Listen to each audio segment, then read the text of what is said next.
প্রতিভার অধিকারী বাংলা মায়ের দামাল ছেলে আমাদের জাতীয় কবি কাজী নজরুল ইসলাম বাংলা সাহিত্য সংস্কৃতিকে পরিপুষ্ট করেছেন। নিপীড়িত মানুষের কণ্ঠ নজরুল সকল অনিয়ম, নির্যাতন আর শৃঙ্খলের বিরুদ্ধে লড়াই করে গেছেন আমরণ। দেশপ্রেমের গান গেয়ে জন্মভূমিকে ভালোবাসতে শিখিয়েছেন নজরুল। ঘুম পাড়ানি নয়, ঘুম ভাঙানি গান গেয়ে আমাদের নতুন আলো আর নতুন দিগন্তের দিশা দিয়েছেন। বাংলার বুলবুল নজরুল জন্মগ্রহণ করেন বর্ধমান জেলার আসানসোল মহকুমার জামুরিয়া থানার চুরুলিয়া গ্রামে। সেদিন বঙ্গাব্দ 1306, 11 জ্যৈষ্ঠ মঙ্গলবার, ইংরেজি 1899, 24 মে। তার বাবার নাম কাজী ফকির আহমদ, মাতা মোসাম্মদ জাহেদা খাতুন। আল্লাহর সাহায্য হইয়াছে চিরনির্ভয়, আল্লাহ যাহার সহায় তাহার কোনো ভয় নাহি রয়। কোনো বন্ধন বাধা নাই তার কোনো অভিযান পথে, যত বাধা আসে তার কোটি গুণ শক্তি যুক্ত হতে আল্লাহর সেই বান্দার বুকে স্রোত সম নেমে আসে, হাতে তার সংহারী তলোয়ার, নেচে ওঠে উল্লাসে। অবিশ্বাসীরা শোনো শোনো সবে জন্ম কাহিনী মোর, আমার জন্মক্ষণে উঠেছিল ঝঞ্ঝা তুফান ঘোর, উড়ে গিয়েছিল ঘরের ছাদ, ভেঙেছিল গৃহদ্বার, ইসরাফিলের বজ্র বিশাল ভেঙেছিল অনিবার। আল্লাহু আকবার ধ্বনি শুনি প্রথম জনমী আমি, আল্লাহর নাম শুনিয়াই আমার রোদন গেছিল থামি। এই পবিত্র ভাইজান, আপনার ছেলে হয়েছে। আর জাহিদা খাতুন ভালো আছে? খুব ভালো, খুব ভালো। শুকুর আলহামদুলিল্লাহ। আল্লাহ তুল্লাহ হাত দাও, দুঃখকে আমার বুকে দাও।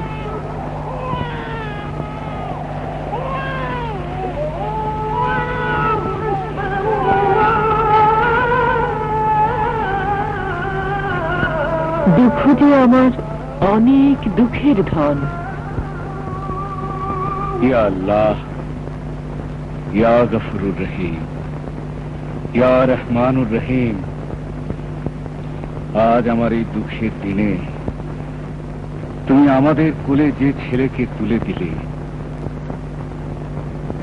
সেই দুঃখ মিয়া যেন আমাদের দুঃখ ঘোচাতে পারে, সে যেন মানুষের কল্যাণের জন্য তোমার রাহে নিজেকে উৎসর্গ করতে পারে, সে যেন আমাদের খানদানের মুখ উজ্জ্বল করতে পারে, তাকে তুমি সেই তৌফিক দিও আল্লাহ, আমিন। পিতা কাজী ফকির আহমদ সাহেব জীবনের শেষ দিকে অধ্যক্ষ সাধনায় নিমগ্ন হয়ে গিয়েছিলেন। বাইরের অভাব অনটনের মধ্যেও তাকে বিচলিত ও চঞ্চল হতে দেখেনি কেউ কোনদিন। সর্বশক্তিমান আল্লাহর দয়া ও নৈকট্য লাভের পবিত্র বাসনায় গভীর আকুলতা সৃষ্টি হয়েছিল তাঁর অন্তরে। স্থানীয় মসজিদে এবং পীর হাজী পালোয়ানের মাজারে দিনরাত্রির অধিকাংশ সময় অতিবাহিত হতো তাঁর। সুন্দর হস্তাক্ষরের অধিকারী হিসেবে দলিল দস্তাবেজ লিখে যা পেতেন তাতেই কোন রকমের সংসার চলত তাঁর। কাজী ফকির আহমদের দ্বিতীয় পত্নী মোসাম্মদ জাহেদা খাতুন কাজী নজরুল ইসলামের জননী। অত্যন্ত সরল প্রকৃতির, ধর্মশীলা, শিক্ষায়নের আগুন হিসেবে সকলের শ্রদ্ধা পেয়েছিলেন। মোসাম্মদ জাহেদা খাতুনের গর্ভে জন্মগ্রহণ করেন কাজী সাহেবজান, কাজী নজরুল ইসলাম, কাজী আলী হোসেন এবং কন্যা উম্মে কুলসুম। সুখ্যাত ও সম্ভ্রান্ত এই পরিবারে আরবি, ফার্সি ও বাংলা শেখার আগ্রহ পারিবারিক ঐতিহ্য থেকে আসে। অভিজাত এই পরিবারটি ছিল নিজ এলাকায় অত্যন্ত সম্মানীয়। বিসমিল্লাহির রহমানির রহিম। পড়ো লা ইলাহা ইল্লাল্লাহু বলো জবানে, পড়ো লা ইলাহা ইল্লাল্লাহু বলো জবানে। মুহাম্মাদুর রাসূলুল্লাহ, মুহাম্মাদুর রাসূলুল্লাহ বলো ইয়াকিনে। মুহাম্মাদুর রাসূলুল্লাহ, মুহাম্মাদুর রসুল্লাহ বলো ইয়াকিনে পড়ো লা ইলাহা ইল্লাল্লাহ বলো জবানে পড়ো লা ইলাহা ইল্লাল্লাহ বলো জবানে। নজরুলের কৈফিয়ত মুন্সি কবি কাজী বজলুল করিম আরবি ফার্সি বাংলায় সুপণ্ডিত ছিলেন। মুন্সি চাচা বজলুল করিমের কাছে ইসলামের ধর্মীয় ভাষায় সবক নিতে গিয়ে নজরুল লক্ষ্য করলেন যে তাঁর চাচা বজলুল করিম বাংলা গান ও উর্দু গজল লেখেন আর গুনগুন করে তাতে সুর দেন। এই সুরের ঝঙ্কার নজরুলের শিশু মনের পর্দায় ধাক্কা দিল। তাঁর কবি প্রতিভার করতে জাগল স্পন্দন, জাগল সুরের চাঞ্চল্য।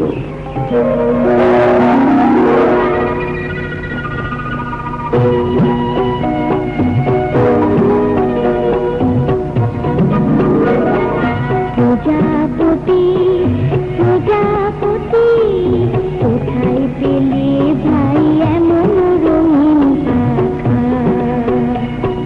প্রজাপতি প্রজাপতি কোথায় পেলে ভাই এমন রঙিন পাখা? টুকটুকে লাল নীল ঝিলিমিলি আঁকা বাঁকা, টুকটুকে লাল নীল ঝিলিমিলি আঁকা বাঁকা, কোথায় পেলে ভাই এমন রঙিন পাখা? প্রজাপতি প্রজাপতি কোথায় পেলে ভাই এমন রঙিন পাখা?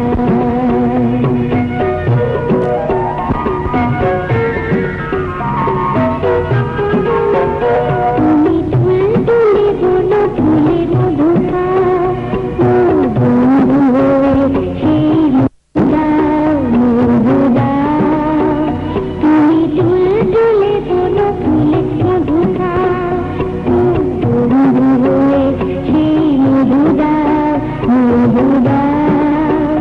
ওই পাখা দাও সোনালি রূপালি পরাগ মাখা, ওই পাখা দাও সোনালি রূপালি পরাগ মাখা, কোথায় পেলে ভাই এমন রঙিন পাখা? প্রজাপতি প্রজাপতি কোথায় পেলে ভাই এমন রঙিন পাখা?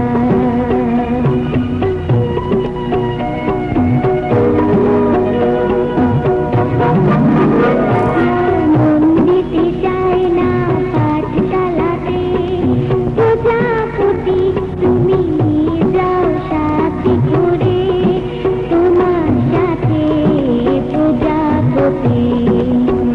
মন দিতে চায় না পাঠশালাতে, প্রজাপতি তুমি নিয়ে যাও সাথে করে, তোমার সাথে প্রজাপতি।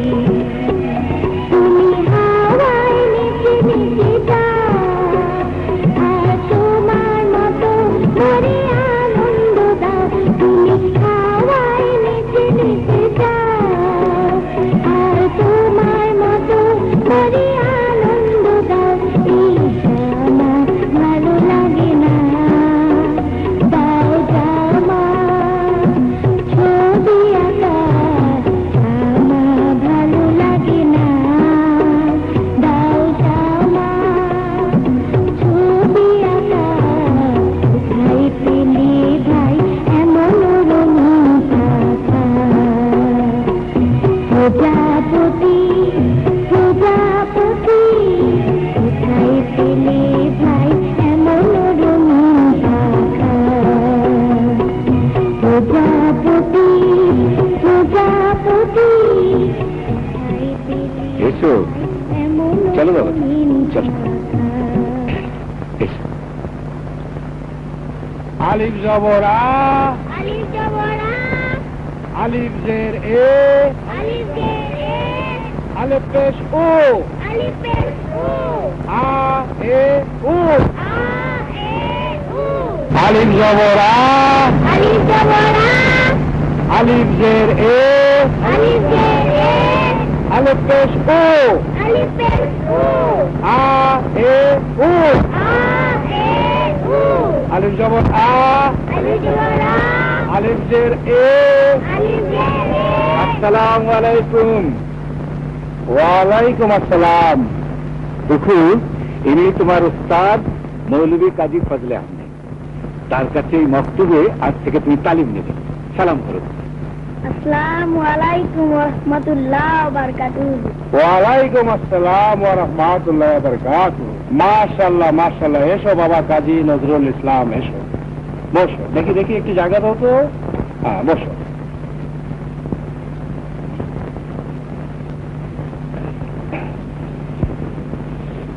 আমি তাহলে চলি উস্তাদজি।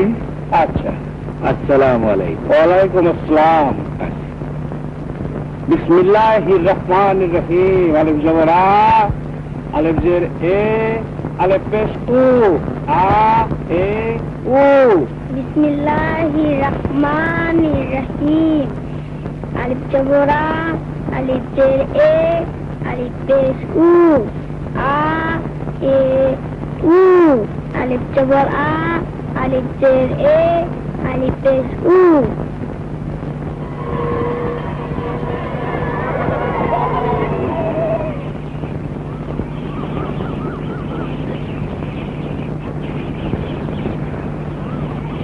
আমার মনের বাসনা পুরাও রাবেল বাড়ি, পুরাও রাবেল বাড়ি।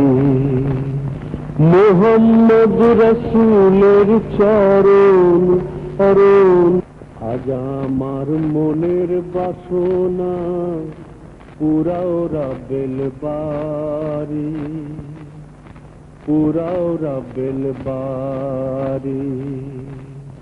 মোহাম্মদ রসুলের চরণ, মোহাম্মদ রসুলের চরণ, ও চরণে সালাম করি।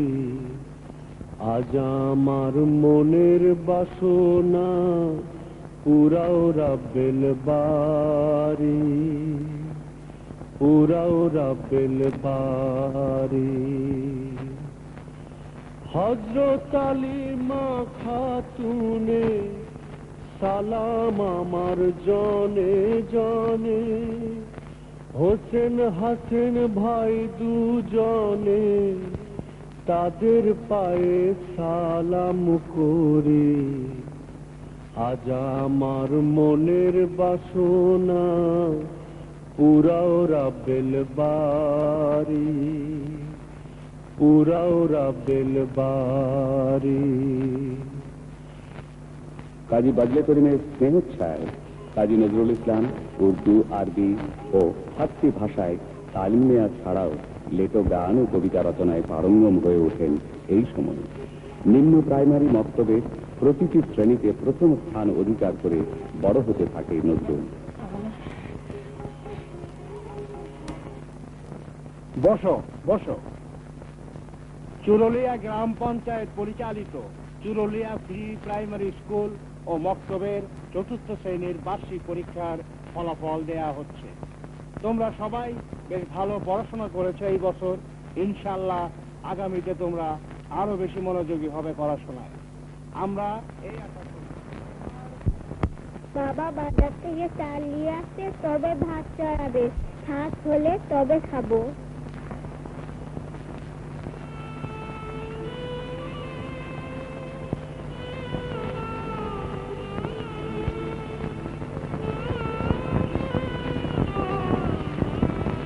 আমারও খুব খিদে পেয়েছে মা। সারাদিন শুধু খাই খাই। মেয়ে মানুষের এত খেতে ভালো না।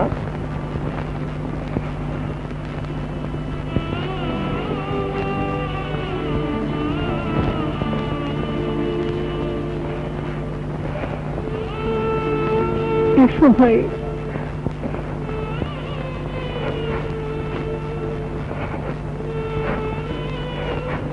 এসো বোন, আমরা সবাই মিলে খাই।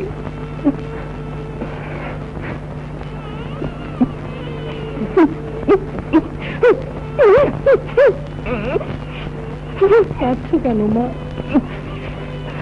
এই দেখো আমরা খাচ্ছি, আমরা আর ভাত চাইবো না মা, আমরা ভালোবাসি।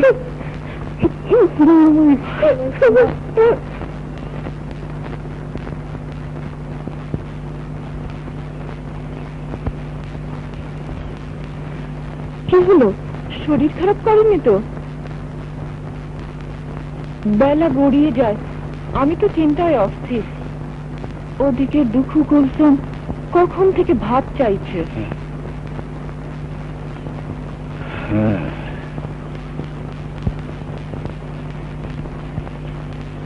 আমাদের দুঃখ নিয়ে এবার মক্তবে পরীক্ষায় প্রথম হয়েছে।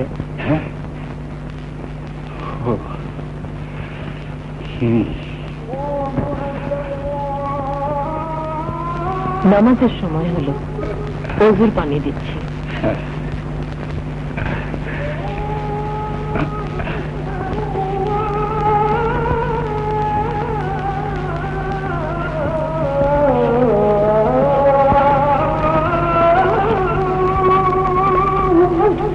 দুঃখ বলছিল সে উচ্চ বিদ্যালয়ে ভর্তি হবে।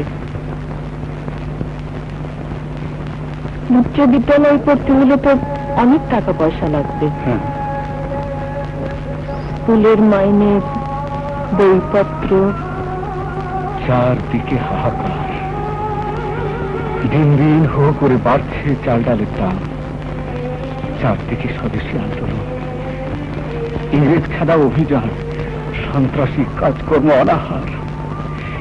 এ সময় দুবেলা ভাত জোটানোই মুশকিল। তারপর হাই স্কুলে পড়া, তার খরচ। সে তো সারাদিন ঘুরে এক কাহন চালও আনতে পারেনি আজ। তাহলে কি আমার দুঃখের পড়াশোনা বন্ধ হয়ে যাবে? জানি না, জানি না দুঃখুর মা, জানি না। দেখি আল্লাহ কি করে, সবই তার ইচ্ছা।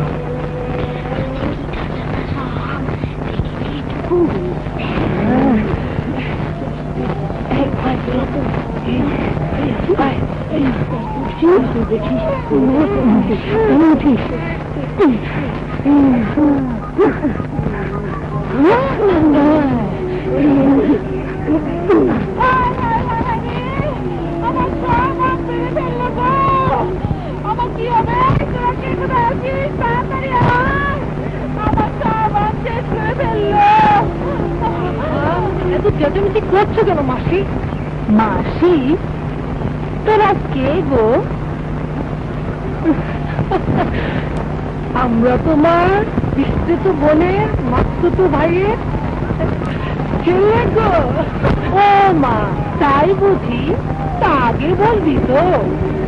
এই নেমে নেমে। আহারে, খুব খিদে পেয়েছে বুঝি? আমার কাছে চাইলেই তো আমি আম দিতাম। চল বাড়িতে চল, আমি খেতে দেবো। চল। ও মা, আরে পালাচ্ছিস কেন? আয়।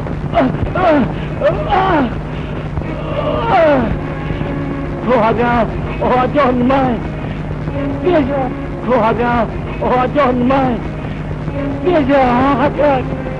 পানি খেতে চৌচির হয়ে গেছে। এবারে একটা না ফসল করেও দিনি। গাছটা দেব থেকে বাবু। তোর এই কথা কি ইংরেজ সাহেবরা শুনবে না জমিদার বাবুরা শুনবে? আজ না তুমি বলে আর জানি মেনে ফেলবো।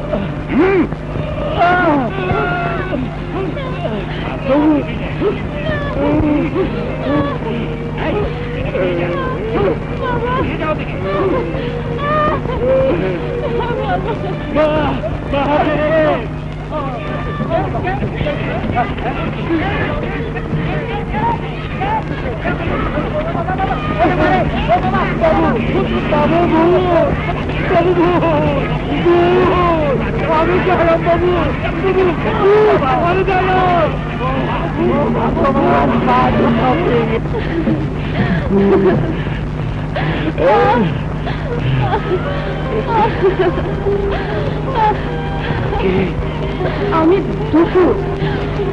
জানি বাবা, জানি। দুঃখ ছাড়া কে হতে পারে?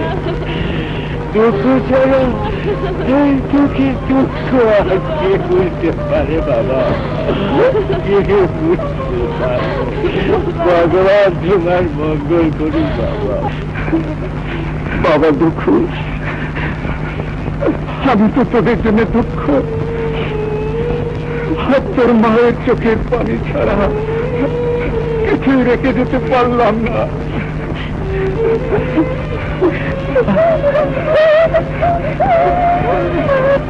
তোর বড় ভাই সাহেবটা রানীগঞ্জের কয়লা খনিতে কাজ করতে গিয়ে নিজেই অসুস্থ হয়ে পড়ে।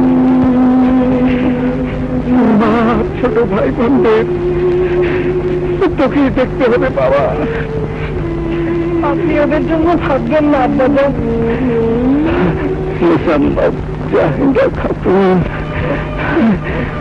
সারাটা জীবন আমি তোমাকে দুঃখ আর কিছুই দিতে পারলাম না। তুমি আমাকে ক্ষমা।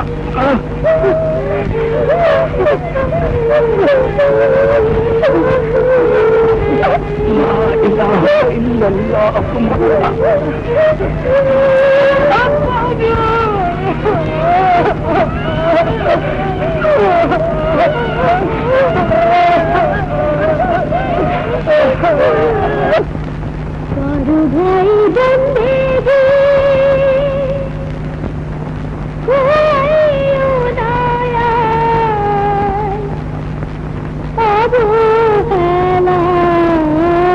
जिंदगी शर्मिंदगी হবে হাসরের মাঝে করে ভাই বন্দেগি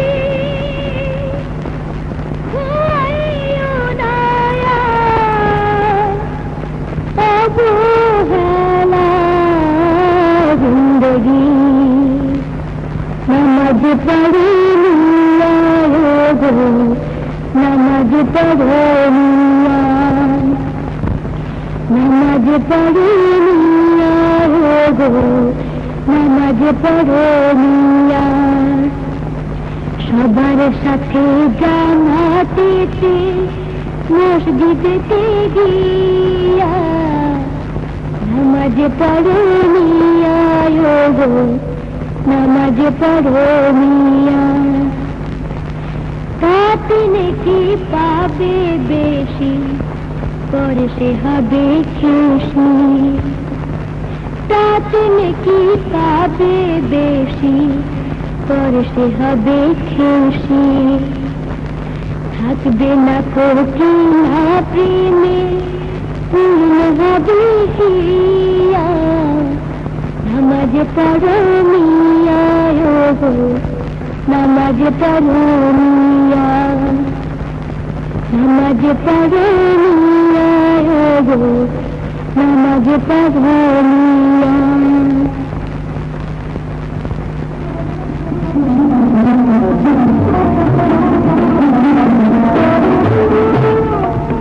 বাবা ফকির আহমেদ মারা যাওয়ার পর এইটুকু বয়সেই জীবনের কঠিন বাস্তবতার মুখোমুখি হয় কিশোর নজরুল। অভাব অনটন আর দারিদ্র্যের কষাঘাত কিংবা কোন প্রকার বাধা বন্ধন নজরুলের অধ্যাবসায়কে থামিয়ে রাখতে পারেনি। একাধারে মসজিদে মুয়াজ্জিন, মাজারের খাদেম এবং চুরুলিয়া নিম্ন প্রাইমারি স্কুলের শিক্ষকের দায়িত্ব গ্রহণ করেছিলেন কিশোর নজরুল।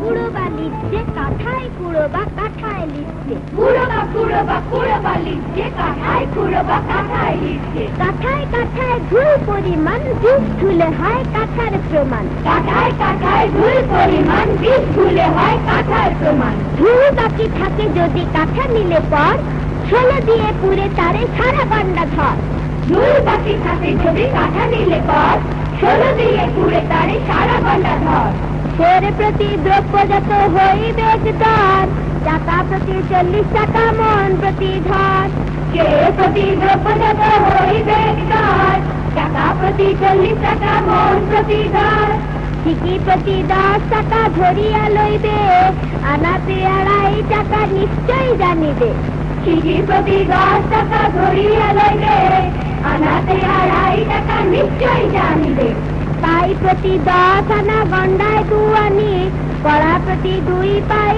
এই রূপ গণি পাই প্রতি 10 আনা গন্ডায় 2 আনি কড়া প্রতি 2 পাই এই রূপ গণি শের প্রতি যত টাকা হইবে দর ছটাকের দাম শিশু তত আনা ধর শের প্রতি যত টাকা হইবে দর ছটাকের দাম শিশু তত আনা ধর আনা প্রতি 5 কড়া শিশু প্রতি পাই গন্ডা প্রতি 1 কাগ মনে রেখো ভাই আনা প্রতি 5 কড়া শিশু প্রতি পাই গন্ডা প্রতি 1 কাগ মনে রেখো ভাই কড়া প্রতি ধরিয়া লইবে পঞ্চটির শুভঙ্কর দাস কহে এই মত মিল কড়া প্রতি ধরিয়া লইবে পঞ্চটির শুভঙ্কর দাস কহে এই মত মিল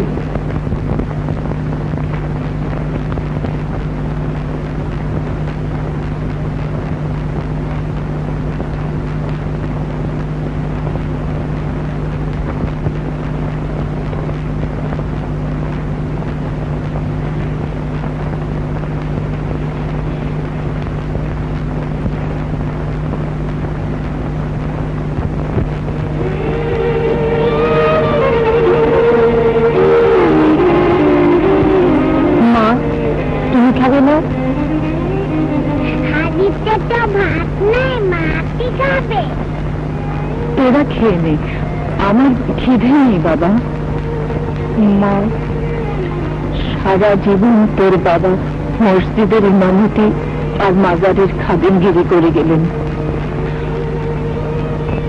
অভাবের সঙ্গে সংগ্রাম করতে করতে তিনি চলে গেলেন এখন একা আমি যে পারি না বাবা পারি না মা এই অবস্থা আর আমি মেনে নিতে পারবো না মা কিছু দেয় না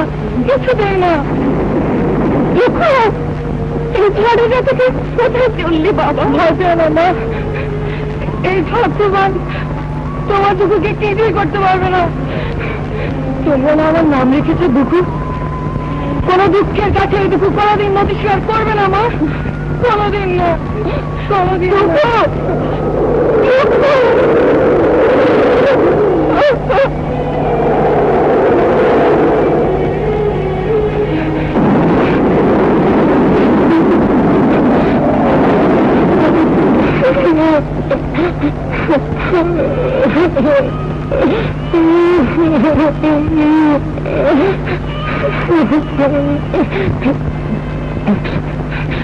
খোদা আমি দুঃখ বলে আমার মাকে এতটুকু সুখের সম্মানকে আমি কোনোদিন দিতে পারবো না আমার শক্তি দাও খোদা সমস্ত দুঃখ যন্ত্রণা জয় করার শক্তি তুমি আমার দাও শক্তি আমার দাও শক্তি দাও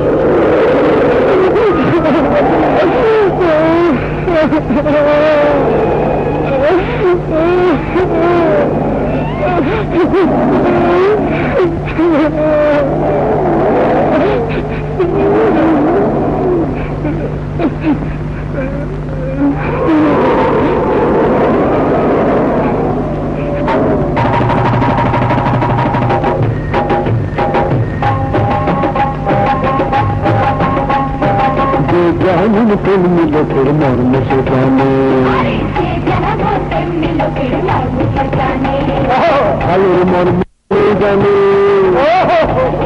ভালোর মর্ম ভালো জানে মন্দকে মন্দ চেনে যে যেমন তেমনি লোকের মর্ম সে জানে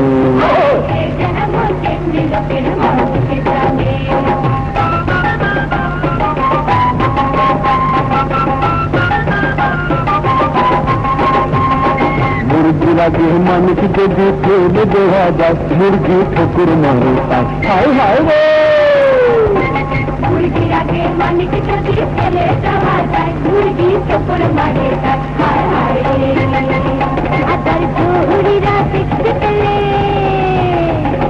বহুরিরা দেখতে পেলে ঘুরিয়ে দিত জানে যেমন তেমনি লোকের মর্মকে জানে আরে যেমন তেমনি লোকের মর্মকে জানে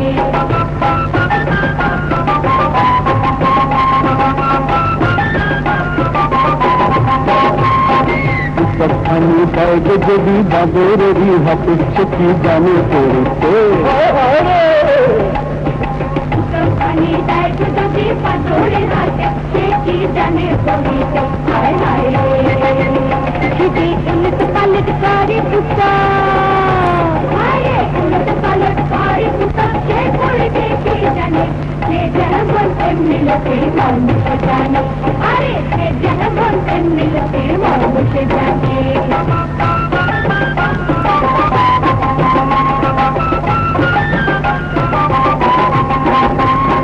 বদলে করুন বলে জানলা মানুষের জিতে ঘটাই দিতে হায় হায় রে বলে জানলা মানুষের জিতে ঘটাই দিতে হায় হায় আহা শুনেছিলাম জানলা মানুষ হায় শুনেছিলাম জানলা মানুষ দেখিলাম নয়নে যে যেমন তেমনি লোকের মর্ম সে জানে আরে যে যেমন তেমনি লোকের মর্ম সে জানে ভালোর মর্ম ভালোই জানে ভালোর মর্ম ভালোই জানে মন্দকে মন্দ চেনে যে যেমন তেমনি লোকের মর্ম সে জানে আরে যে যেমন তেমনি লোকের মর্ম সে জানে বাহ জানাতি বাহ একটু খাইতে পারবো জগৎ জুড়ে একটি নাম করবে মেরে ভাই আমাকে তোমাদের বলো বেদনা মানে কাজী বংশের ছেলে তুমি লেটুর দলে গান গাইবে গান গাওয়াতে কোনো পাপ নেই শেখ চাকর গোদা লেটুর দলে গান গেয়ে যদি আয় করতে পারে তাতে তার সংসার সাহায্য হবে ওরে ওরে ভেঙেছি আমার বুকে হাত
কামাল করে দিল দেখতে হবে না আমার নাম শেখ চকর দেখিস এই ডাঙাতে একদিন সাপ হবে এই ভুবনে ঝড় তুলবে বিশ্বজুড়ের নাম আপনি আমায় দোয়া করবেন তার তোরও বানাচ্ছি আমার বুকে সমৃদ্ধ করে দ্রুত গান বা নাটক রচনা শিক্ষার পাশাপাশি হিন্দু পুরাণ ইতিকথা এবং লোক সংস্কৃতির ধারার পরিচয় ঘটে এই লেটু জীবনে পরবর্তীকালে তাঁর কাব্যে হিন্দু ঐতিহ্য এবং বাংলার গ্রামীণ লোক সংস্কৃতি থেকে উপাদান আহরণ করে মুসলিম ঐতিহ্যের পাশাপাশি সেগুলোর ব্যবহারের যে স্বাচ্ছন্দ্য পরিলক্ষিত হয় তার সূত্রপাত ঘটে লেটু কবি নজরুলের রচনার মধ্যে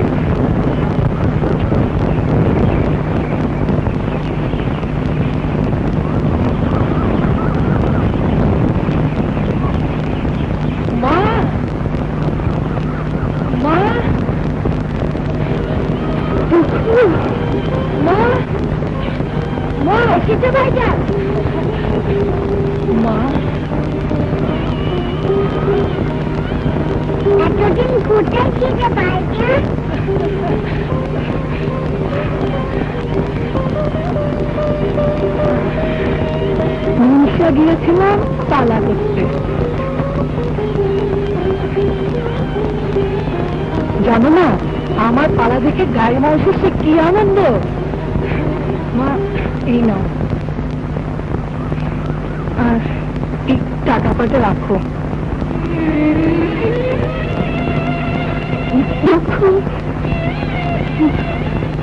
পড়াশোনা বাদ দিই, এইভাবে তুই লেটার আমি ছুরি বেরোবি বাবা। তোমরা ছাড়া আমার আর কি আছে মা? দেখো বাড়ি আছো? আসসালামু আলাইকুম কাকাজান। ওয়ালাইকুম আসসালাম। শুনলাম চারিদিকে তোমার খুব নাম ডাক হয়েছে, ভালো। তবে কাজী বাড়ির ছেলে তুমি এভাবে লেটুর দলে ঘুরে ঘুরে জীবনটা শেষ করবে, এটা কি ঠিক হচ্ছে বাবা? বাবার বড় ইচ্ছে ছিল আমি পড়াশোনা করে অনেক বড় হব, কিন্তু সাধ্য কোথায়।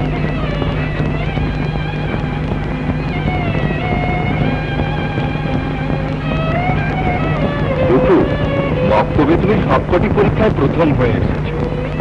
আরবি বলো, ফার্সি বলো, বাংলা বলো, সব ভাষাতেই তোমার দখল দেখে আমি অবাক হয়েছি। রানীগঞ্জ সিয়ারসুররাজ হাই স্কুলে মুসলিম ছাত্রদের জন্য বিশেষ বৃত্তির ব্যবস্থা আছে। আমি ঠিক করেছি তোমাকে ওই স্কুলে ভর্তি করিয়ে দেব। সত্যি বলছেন দাদা? আমি আবার স্কুলে ভর্তি হবো, আবার পড়াশোনা করবো? নিশ্চয়ই করবে বাবা। আল্লাহ তোমার লাখ লাখ শুকর। 1910 সালে দাদা কাজী বজলে করিমের আদেশে এবং পাড়াপড়শিদের সহায়তায় রানীগঞ্জের সিয়ারসোল রাজ হাই স্কুলে ভর্তি হওয়ার সুযোগ লাভ করেন কাজী নজরুল ইসলাম।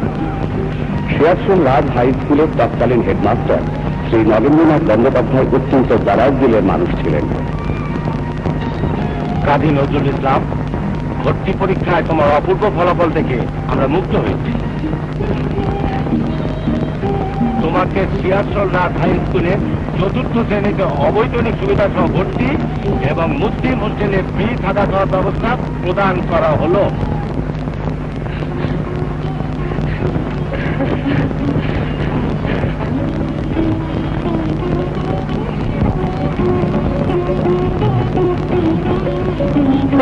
শুধু আলুবাজিয়ার ডাল ভালো লাগে না।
হয়েছে?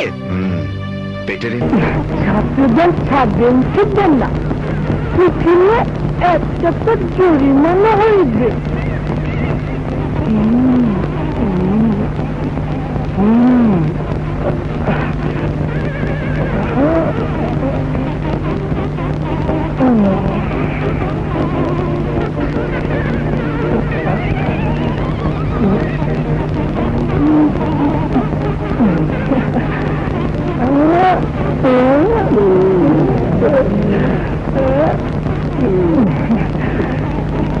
ছাত্রগণ ছাড়বে উঠিবে না, উঠিলে একটা জরিমানা হইবে।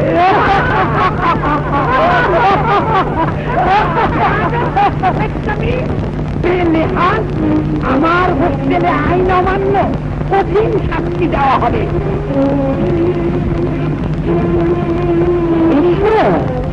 এসো এসো,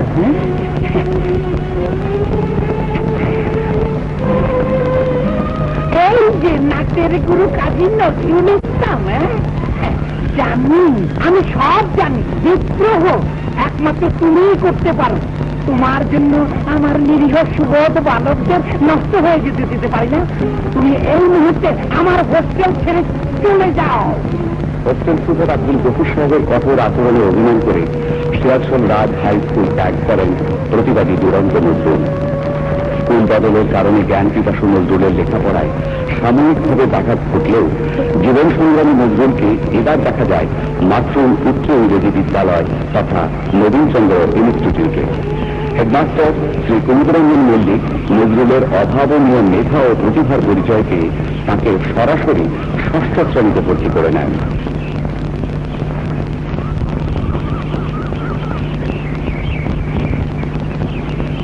নজরুলের স্মৃতিচারণ প্রসঙ্গে শ্রী কুমুদরঞ্জন মল্লিক।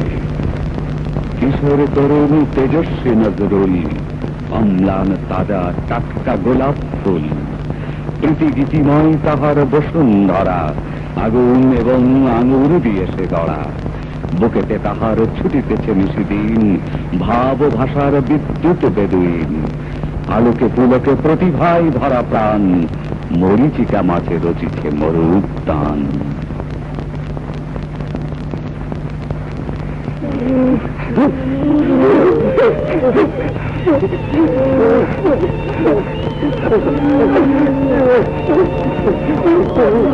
রাজা বাজে করিমের মৃত্যুর পর জনম দুঃখী নজরুল আবার পথে নেমে এলেন। মুখোমুখি হলেন জীবনের কঠিন বাস্তবতা।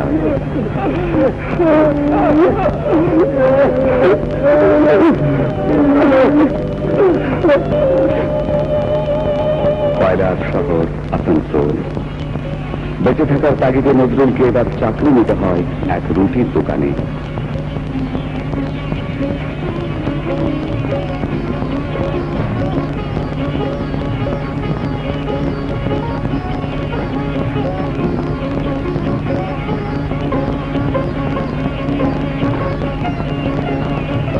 যখন যেখানে যে অবস্থাতেই থাকুন, জ্ঞান পিপাসু নজরুলের অধ্যাবসায় কখনো থেমে থাকেনি।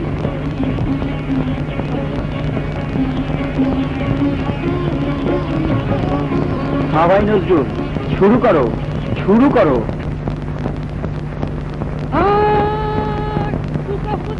বাস করে পরিবার, তার মধ্যে ছয় করি প্রথম যুবক, লাল করি নীল করি আর সবুজ করি, চান করে সোনা করি তার চতুরি। এই ছয় করি আর লয় সাথে সাথে ওদের সংসার দেখে আরো ইয়া রকে। অনেকে নগরে তারা ভ্রমণ করিয়া আসিলেন সোনাপুরে রথ চালাইয়া, দেখিয়া নূতন পুরী যত পরিগণ, রথ নামাইয়া তারা চলিল তখন। বিচিত্র নগর দেখে ঘরে সারি সারি, যেমন লঙ্কাতে ছিল ধাবনের পুরী। চলিয়া চলিয়া দেখে তামাশা মহলে, উপস্থিত হইল তারা কাছে মসজিদের। কাতারা বান্ধিয়া তারা যায় ধীরে ধীরে, এলিয়া দুলিয়া পরে যৌবনের ঘরে। শুইয়াছে দুই ভাই পালঙ্গ উপরে, রূপেতে হইয়াছে আলো জিনিস ধরে। দেখিয়া কাজীর রূপ যত পরিগণ, মূর্ছিত হইয়া পরে ঢলিয়া তখন। চেতন হইয়া তারা কতক্ষণ পরে চাহিয়া কাজের দিকে লাগে বসি পারে। কাম কাল বন্ধ করার প্রতিবাদ করা হচ্ছে না, যাও কাম করো, কাম করো।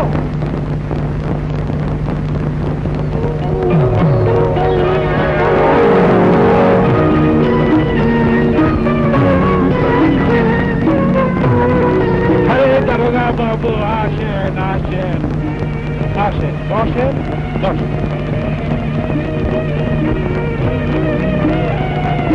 হ্যাঁ দুঃখ, দারোগা বাবুর লেগে কেমন চালিয়ে আসো।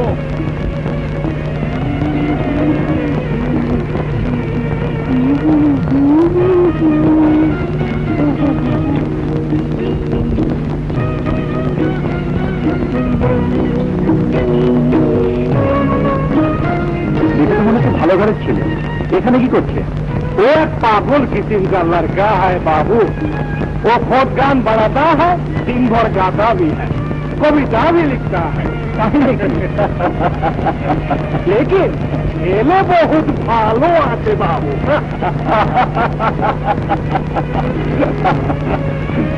काम बाबू।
हट जाओ यहाँ से, हट जाओ फकीर को लाकर।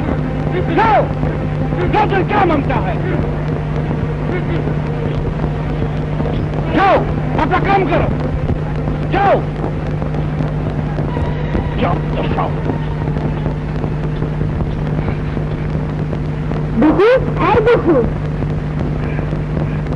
আরে ভাই আবুল হোসেন, আজকে এত কিছু পড়া হলো? এই নাও বই, দাগ দেওয়া আছে। এই শোনো, তোমাকে একদিন আমাদের বাসায় নিয়ে যাব, ভাইজান আর ভাবির সঙ্গে তোমার পরিচয় করে দেবো। কি যাবে না? আচ্ছা, আগামীকালের পড়াগুলো আমায় দেখিয়ে দিও ভাই আবুল হোসেন।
ভাবি ভাবি, এই যে ভাবি, রুটির দোকানে কাজ করে আর আমাদের সঙ্গে পড়ে। এসো এসো বাবা। আবুল হোসেন প্রায় তোমার কথা বলে। তা বাবা, এই অল্প বয়সে রুটির দোকানে কাজ করো? তোমার বাবা মাকে নেই? মা আছে, ছোট ভাই বোন আছে, কিন্তু বাবা নেই। আরে তুমি নিজের দোকানে সেই ছেলেটা না? তোমার নাম কি? জি, কাজী নজরুল ইসলাম। ভাইজান, নজরুল আমার সাথে পড়াশোনা করে। বেশ বেশ। ভাইজান, নজরুল গান করে, পুঁথিপাঠ করে, কবিতাও লেখে। তাই নাকি? তুমি কবিতাও লিখতে পারো? জি, আগে লিখেছি, শুনবেন? নিশ্চয়ই নিশ্চয়ই।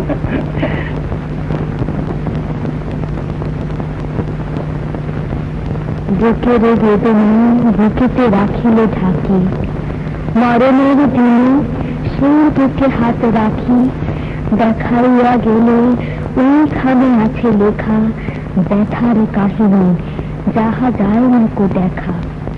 পাওনি দরদি বন্ধু জগৎ খুঁজি, দুঃখেতে তাই মুক্তি রাখিতে বুঝি, চাহনি ভিক্ষা কোনো দিন কোনো কথা কয়ে, খোড়ায় খোড়ায় হেঁটে যেতে রয়ে রয়ে, ঘুমের লাগানো লাঠি এক হাতে ধরে, টিনের নখটি ঝুলিত কোমর পরে। এই বেকাবের সমুখ পথের বাঁকে তোমার সঙ্গে দেখা হতো মাঝে মাঝে। মোর গান শুনি থমকি দাঁড়াতে রাহে, দোকানে কহিত হাত যাও হিয়া কাহে। মুখ ফিরাইয়া তুমি যেতে ধীরে সরে, আমার চক্ষু অসুতে উঠিত ভরে। তুমি জেনেছিলে মেরে আপনার জন, তাই তবে লাগে কাঁদিতেছে মোর মন। আশ্চর্য, পথের ধারে নাম লাগানো এক ফকিরকে নিয়ে এত সুন্দর কবিতা লেখা যায়। নজরুল, তুই সত্যি ছাইতে বা আগুন। আবেগ, অনুভূতি, ছন্দের কি অপূর্ব মিল। তুমি একজন কবি নজরুল, সত্যিকারের কবি। তোমাকে আরো অনেক পড়াশোনা করতে হবে, অনেক বড় হতে হবে তোমাকে। নজরুল, তুমি তো আমাদের অবাক করেছ। নজরুলকে কি আমরা রাখতে পারি না? ওকে স্কুলে ভর্তি করিয়ে দিয়ে ওর পড়াশোনার ব্যবস্থা করতে পারিনি? হ্যাঁ পারি, কিন্তু আমার বদলির চাকরি, আজ এখানে তো কাল সেখানে। নজরুলকে আমাদের দেশের বাড়িতে নিয়ে গেলে কেমন হয়? সেখানে ও পড়াশোনার সুযোগ পাবে। ঠিক বলেছ। কি যাবে আমাদের দেশের বাড়িতে? আমরা তোমার স্কুলে ভর্তি করে দেব। আবুল হোসেন আর তুমি একসঙ্গে থাকবে, পড়াশোনা করবে। হ্যাঁ, যাব।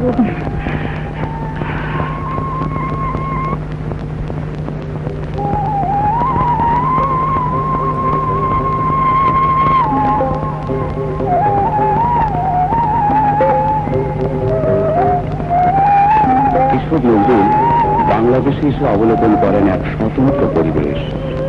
সবুজ শ্যামল ও স্নিগ্ধ প্রকৃতি, নৈসর্গিক সৌন্দর্য মহিমা।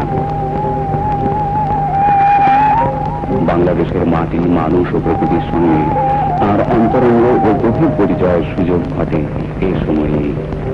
ময়মনসিংহ জেলার ত্রিশাল অন্তর্গত কাদেরসিংহা ও বলিরামপুরের জীবন প্রবাহ শুধু নজরুল জীবনেই নয়, পরবর্তীকালে তাঁর সাহিত্য কর্মেও ব্যাপক প্রভাব ফেলে। বাংলাদেশের মাটি, মানুষ ও প্রকৃতি এবং সংগ্রামী মানুষের জীবনধারা নজরুল সাহিত্যে বাংময়।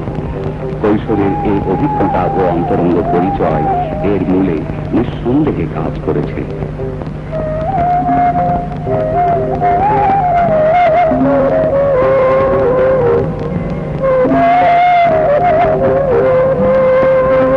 ভাইজান, আসসালামু আলাইকুম। আরে ভাই রফিজুল্লাহ, এসো এসো এসো। আল্লাহ বাঁচিয়ে রাখে।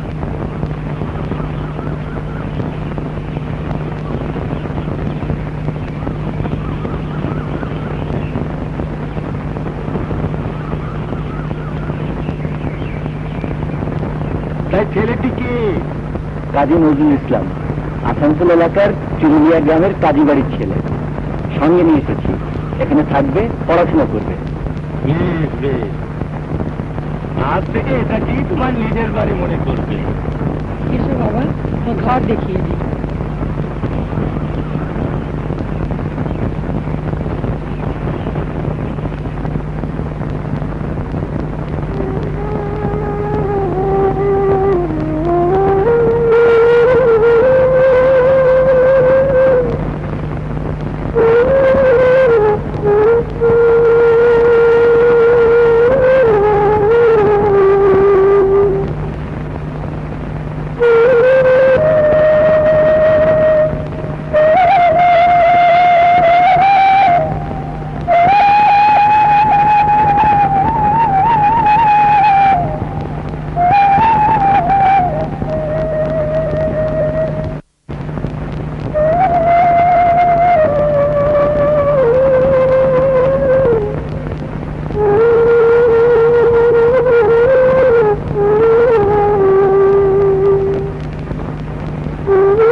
তার জমি আবৃত্তি করছে কাজী নজরুল ইসলাম। যাও নজরুল, যাও। আসসালামু আলাইকুম। 2 বিঘা জমি, কবি রবীন্দ্রনাথ ঠাকুর। শুধু বিঘে 2 ছিল মোর ভুল, আর সবই গেছি ঋণে। বাবু বলিলেন, বুঝেছ উপেন, এ জমি লইব কিনে। কহিলাম আমি, তুমি ভূর স্বামী, ভূমির অন্ত নাই। যে দেখো মোর আছে বড় জোর, মরিবার মতো ঠাঁই। শুনি রাজা কহে, বাপু জানো তো হে, করেছি বাগান খানা। পেলে 2 বিঘে প্রস্থে ও দিঘে, সমান হইবে টানা। ওটা দিতে হবে। কহিলাম, তবে বক্ষে জুড়িয়া পানি। সজল চক্ষে করুণ রক্ষে পরিবের ফিতে খানি। সপ্ত পুরুষ যেথায় মানুষ, সে মাটি সোনার বাড়া। তরুণের দায়ে বেঁচে বসে মায়ে, এমনই লক্ষ্মী ছাড়া। আখি করি লাল, রাজা ক্ষণকাল কহিল মৌন ভাবে। কহিলেন শেষে, নীল হাসিসে, আচ্ছা সে দেখা যাবে। পরে মাস তেরে ফিতে মাটি ছেড়ে বাহির হইনু পথে। হইল বিক্রি, সকলি বিক্রি, মিথ্যা দেনার ক্ষতে। এ জগতে হয় সে বেশি চায়, আছে যার ঘুরি ঘুরি। রাজার হস্ত করে সমস্ত, কাঙালের ধন চুরি। মনে ভাবিলাম, মোর ভগবান রাখিব না মোহ গর্তে। তাই লিখি দিল বিশ্ব নিখিল 2 বিঘার পরিবর্তে। সন্ন্যাসী দেশে, স্ত্রী দেশে দেশে, হইয়া সাধু শিষ্য। কত হেরিলাম মনোহর ধাম, কত মনোরম দৃশ্য। ভূদর সাগরে, বিজন নগরে, যখন যেখানে ভ্রমি। তবু শিবি হইতে পারিনি সেই 2 বিঘা জমি। বাবা, সত্যি তুমি আমাদের অবাক করলে নজরুল। এই অজ পাড়া গায়ের একটা স্কুলের ছাত্র হয়ে যে আবৃত্তি তুমি শোনালে, কলকাতার কোনো বড় স্কুলের ছাত্রও তা পারবে না, আমি হঠাৎ করে বলতে পারি। আমরা তোমার দোয়া, তুমি অনেক পড়াশোনা করবে, অনেক বড় হবে, সারা দেশে তোমার নাম ছড়িয়ে পড়বে। আপনি আমার আশীর্বাদ করবেন স্যার।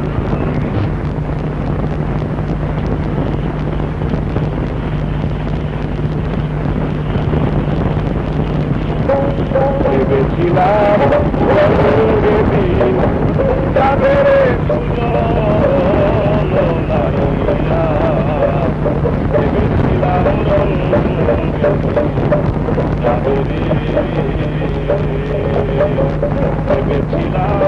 রঙে যাবে রে।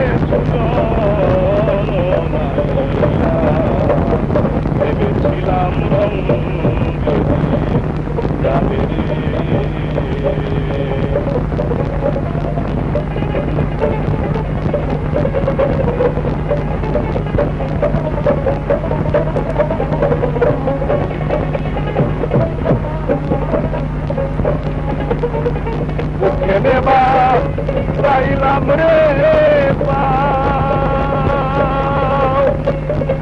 পাতে নাই রে নাও ওরে নাইয়া আমার জ্ঞানী রে চাইল জঙ্গলার বাগের সুজন নাইয়া ভেবেছিলাম রঙে যাবে রে আমি ভেবেছিলাম রঙে দিন যাবে রে সুজন নাইয়া ভেবেছিলাম রঙে দিন যাবে রে।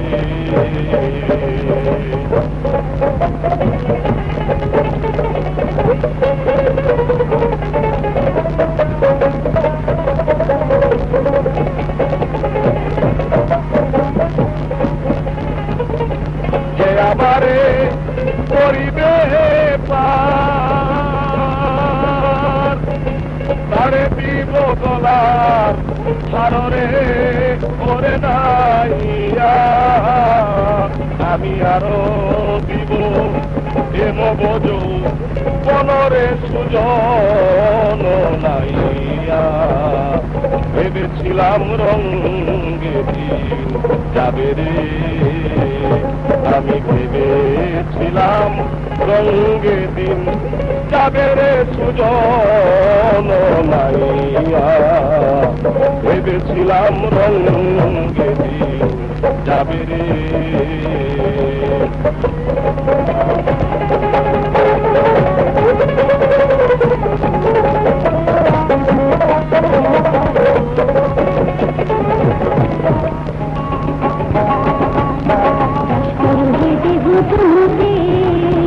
হবে নানা ফসলতে দেহ জমিতে হবে নানা ফসলতে দেহ জমিতে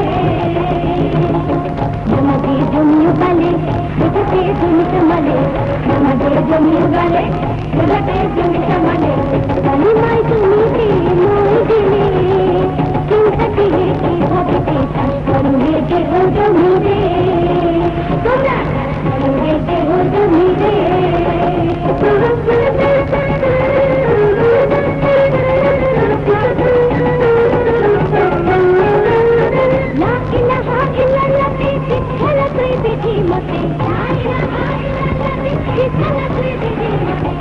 ইমান ফসল তাতে ইমান ফসল তাতে চাষ করবে দেহ জমিতে তোমরা দেহ জমিতে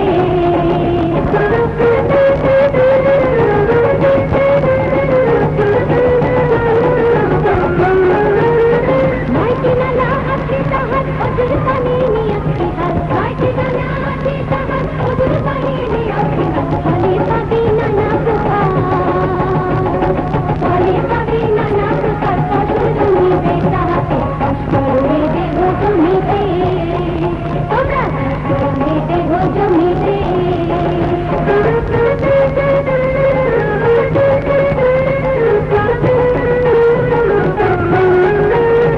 যদি ভালো হয় তো তুমি লাগাও তুমি যদি ভালো হয় তো তুমি লাগাও তুমি আরো সুখে থাকবে তুমি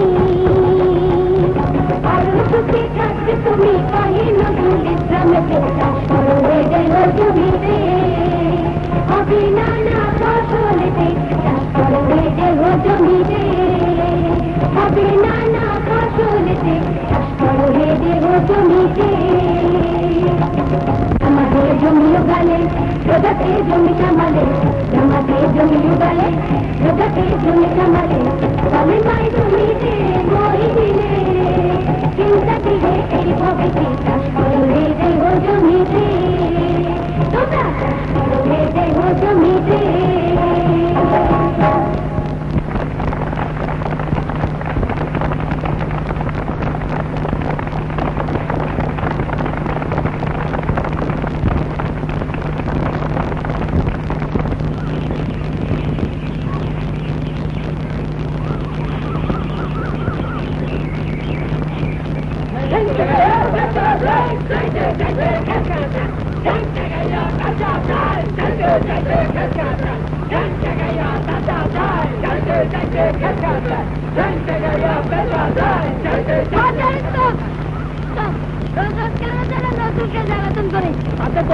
তোকে বলেছি নজরুল আমার বন্ধু তোর বন্ধু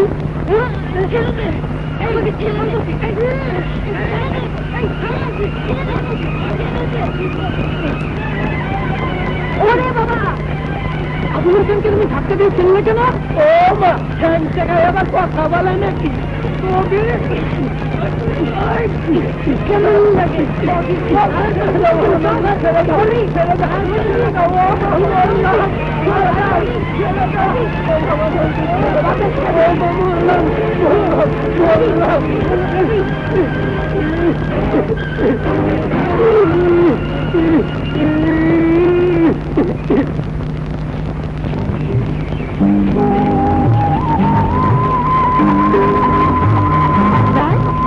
অবস্থা হয়েছে আপনার? গান ছাড়ো, খবরদার যাতে যেন না জানে। নজরুল স্কুলে দিয়েছেন বলাই সত্যি খুব ভালো হয়েছে। আমরা গোসল করে আসছি।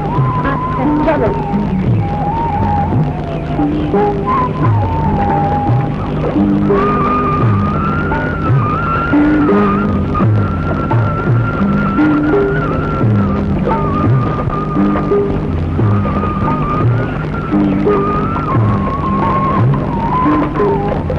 অবশ্য সেই সময় স্কুলের বার্ষিক পরীক্ষায় সর্বোচ্চ নম্বর পেয়ে প্রথম স্থান অধিকার করেন নজরুল।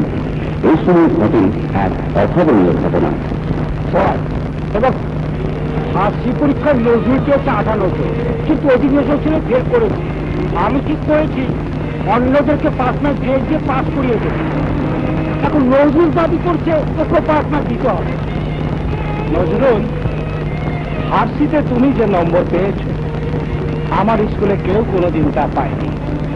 5 নম্বর বাড়িয়ে দেবার এই অন্যায় আপনার তুমি ত্যাগ করো। যদিও আমার পেট ভরা আছে, তবুও স্যারের দিয়ে তবারকের সাথ থেকে আমাকে কেন বঞ্চিত করুন স্যার? আমাকে 5 নাম্বার না দেওয়া যাবে অন্যায়, এই অন্যায় আমি মেনে নেব না স্যার। শোনো নজরুল, মনের ক্ষোভ দুঃখ ভুলে মৌলভী সাহেবের বিচার তুমি মেনে নাও।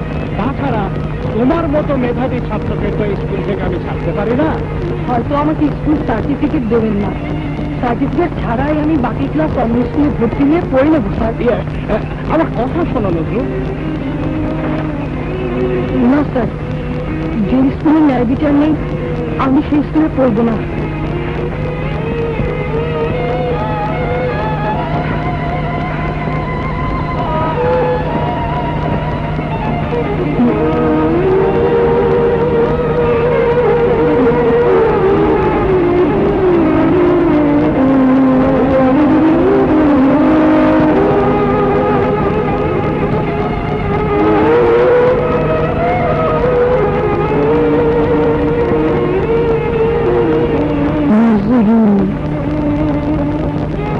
আমি এক পাড়া গায়ে স্কুল পালানো ছেলে, তার উপর পেটে ডুবুরি নামিয়ে দিলেও ক অক্ষর খুঁজে পাওয়া যাবে না।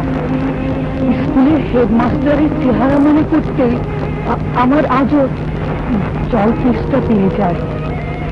প্রতিবাদীর অভিমানী নজরুল বরিরামপুর স্কুল ত্যাগ করে আবার পথে পা বাড়ান।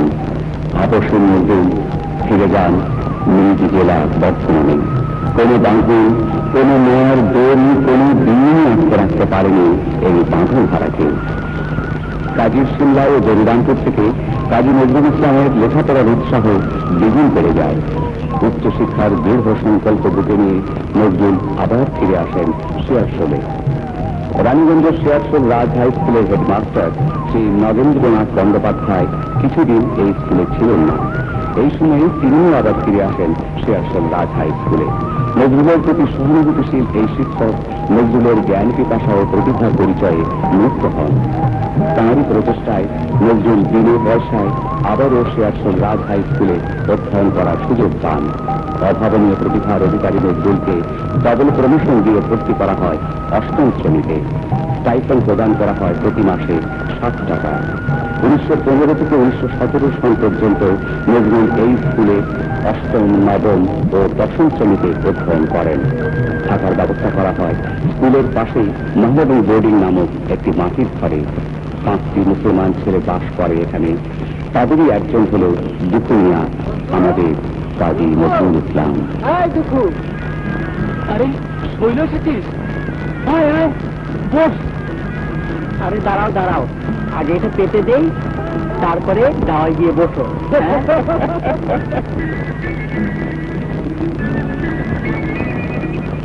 এই নাও, এবার তোমরা বসো, শো, গড়াগড়ি করো, যা খুশি তাই করো। কড়ির ফাঁকে ছোট্ট একটি চড়াই ছানা কেঁদে কেঁদে ডাকছে মাকে। চুচা রবের আকুল কাঁদন যাচ্ছিল নে বসন বায়ে। মায়ের পরাণ ভাবলে বুঝি দুষ্ট ছেলে নিচ্ছে ছায়ে। অমনি কাঠের মাটি হতে ছুটল মাতা ফড়িং মুখে। স্নেহের আকুল আশিস জোয়ার উঠলে ওঠে মার সে বুকে, আধ ফুরফুরে ছাটি নিয়ে দেখছে মাতার আসছে উড়ে, ভাবলে আমি যাই না ছুটে, বসি গে মার বক্ষ জুড়ে। হায় রে মায়ের স্নেহের হিয়া, বিষম ব্যথায় উঠল কেঁপে, রাখলো না কেহ প্রাণের মায়া, বসলো ডানার ছাটি ঝেপে। মা মরেছে বহুদিন তার, ভুলে গেছে মায়ের সোহাগ, তবু গো তার মরণ খিয়ে উঠল বেজে করুণ বেহাগ। অবাক নয়ন মাটি তাহার রইল চেয়ে প্রচুর পানে, হৃদয় ভরা কৃতজ্ঞতা দিল দেখা আখির কোণে। পাখির মায়ের নীরব আশিস যে ধারাটি দিল ঢেলে, দিতে কি তার পারে কণা বিশ্ব মাতার বিশ্ব মেলে।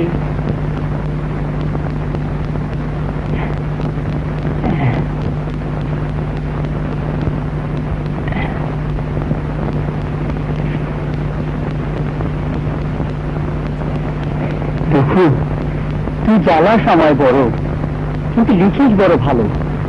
সত্যি প্রাণটা জুড়িয়ে যায়।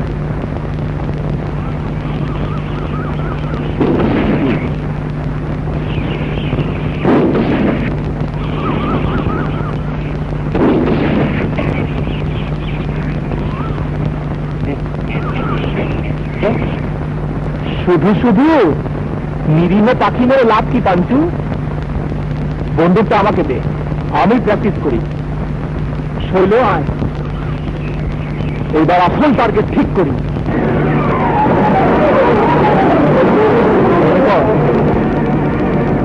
এটা হচ্ছে বড় লাট, আর এটা ছোট লাট।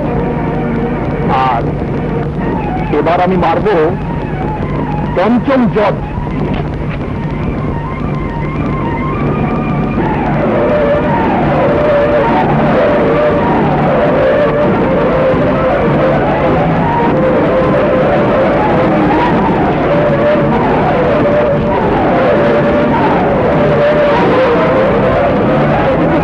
আমার বন্দুক দিয়ে তুই ইংরেজ মারছিস? তুই জানিস না আমার জ্যাঠামশাই রায় বাহাদুর ইংরেজদের বন্ধু? শালা, ইংরেজ কোনোদিন আমাদের বন্ধু হয় নাকি? ওরা তো বিদেশি, আমাদের শোষণ করতে এদেশে এসেছে।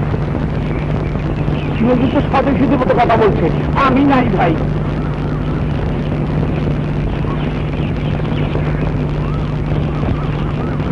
নিশানা যখন ঠিক করতে পেরেছি, একদিন না একদিন বেটা ইংরেজদের দেশ ছাড়া করবই।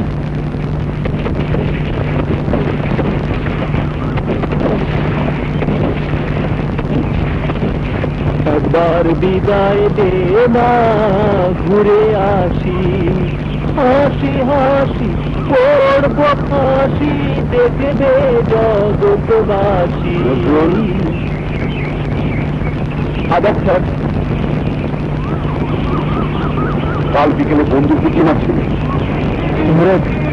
কেন কেন তুমি ইংরেজ মারতে চাও? তোরা ভিন্ন ছিল, জোর করে আমাদের দেশে এসে আমাদেরকে শোষণ করছে। ওদের অত্যাচারে মানুষ আজ বুঝে না স্যার। ওদেরকে দেশ থেকে তাড়াতেই সাবকাশ। পরাধীনতাকে শিকল আমরা পলাশি পান করে পড়েছি। তোরা এই তো আজ সেই শিকল থেকে পরাধীনতার দুঃখ লাঞ্ছনা থেকে মুক্তি দিবে দেশ মাতাকে, দুঃখী বাংলাকে। আয় আয় আয়, তোরা একটু ছিনে আনবি স্বাধীনতার ওই লাল সূর্যটাকে। 1917 সাল সারা বিশ্বে প্রথম মহাযুদ্ধের দাবানল ছড়িয়ে পড়েছে।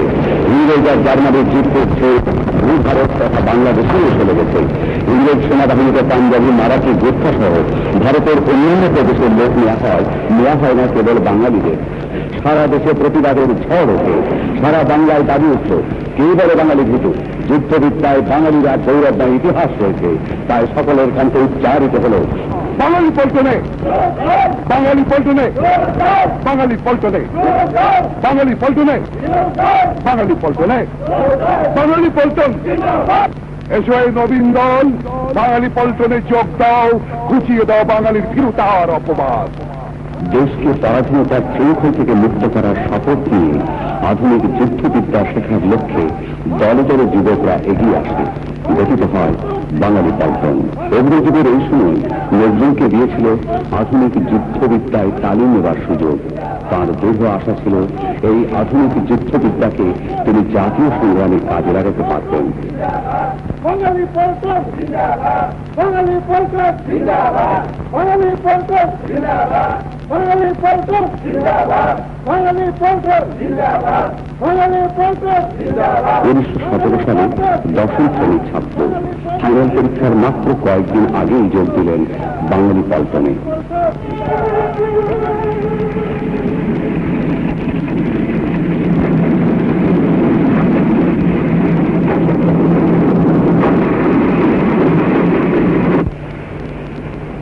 নওশেরায় সিপাহী হিসেবে ট্রেনিং নেবার পর সিপাহী নজরুল বহাল হলেন 49 নম্বর বেঙ্গলি রেজিমেন্টে, যার সদর দপ্তর ছিল করাচিতে।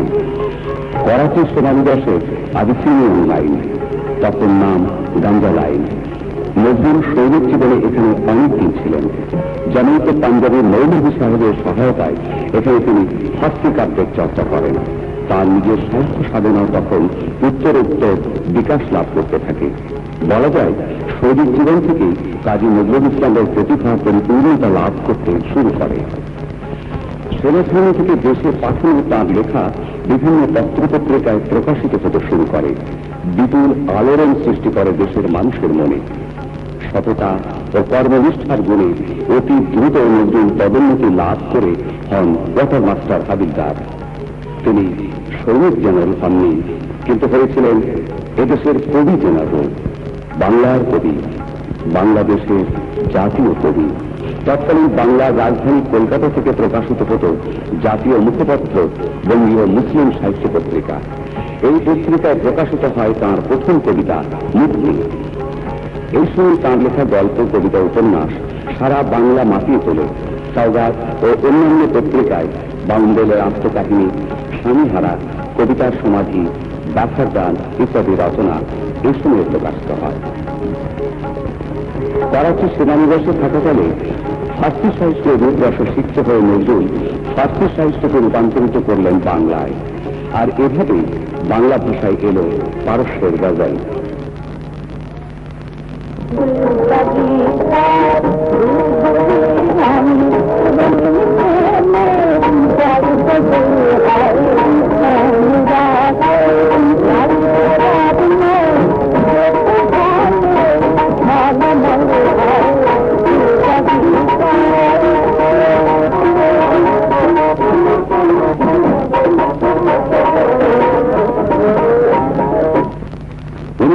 সালে ব্রিটিশ সরকার বাঙালি পল্টন ভেঙে দিলে করাচি ছেড়ে নজরুল চলে আসেন তদানীন্তন বাংলার রাজধানী কলকাতায়।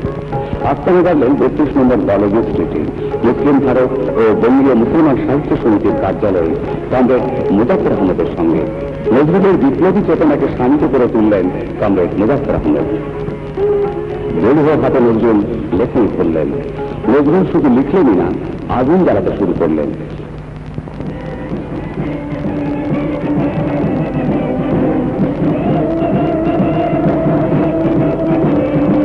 ঔপনিবেশিক ইংরেজ সরকারের অত্যাচার ও শোষণ নিপীড়িত মানুষের মনের মশালে তিনি আগুন ধরিয়ে দিলেন। 1922 সালে জানুয়ারি মাসে দিল্লি ও মুসলিম ভারত পত্রিকায় প্রকাশিত হয় তার যুগান্তকারী কবিতা বিদ্রোহী। বল উন্নত মমশীর শিরহারি আমার উন্নত শিখর হিমাশ্রীর বলবীর বল মহাবিশ্বের মহাকাশ ছাড়ি চন্দ্র সূর্য দেহ তারা ছাড়ি গুলোক গুলোক গোলক ভেদিয়া খোদার আসন্নার দিয়া উঠিয়াছে চির দুঃসায় আমি বিশ্ববিধাত্রীর নমলালা চরিত্র ভগবান চলে রাজ রাজ চিকাদিত্য জয়শ্রীর বলবীর আমি চির উন্নতশীল। এই বিদ্রোহী কবিতা আত্মগরিমায় উজ্জীবিত করল দিশেহারা দেশবাসীকে। সারা দেশে হইচই, কি কি কি কবি।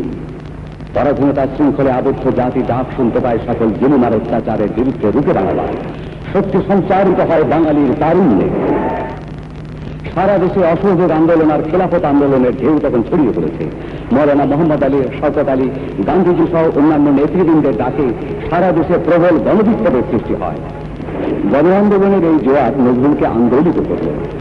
সেই সময় বাংলাদেশের অবিস্মরণীয় নেতা শেরে বাংলা একে ফজলুল হকের নবযুগ পত্রিকার সম্পাদনার ভার নেন কাজী নজরুল ইসলাম। ইংরেজ সরকারের বিরুদ্ধে নজরুল এক জ্বালানি সম্পাদকীয় লিখলেন নবযুগ পত্রিকায়। নিষেধাজ্ঞা জারি হল, জামানত বাজেয়াপ্ত হল নবযুগ পত্রিকার। প্রতিবাদের ঝড় উঠল সারা বাংলায়। ব্রিটিশ সরকারের নির্যাতনের মাত্রাও গেল বেড়ে।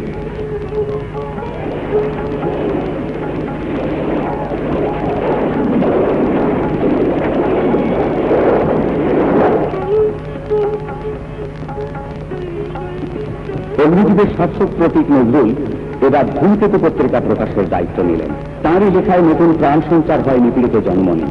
সে যুগে স্বাধীনতার লক্ষ্য অর্জনে দেশমাতার দামাল ছেলেরা সর্বস্ব ত্যাগের জন্য প্রস্তুত হয়।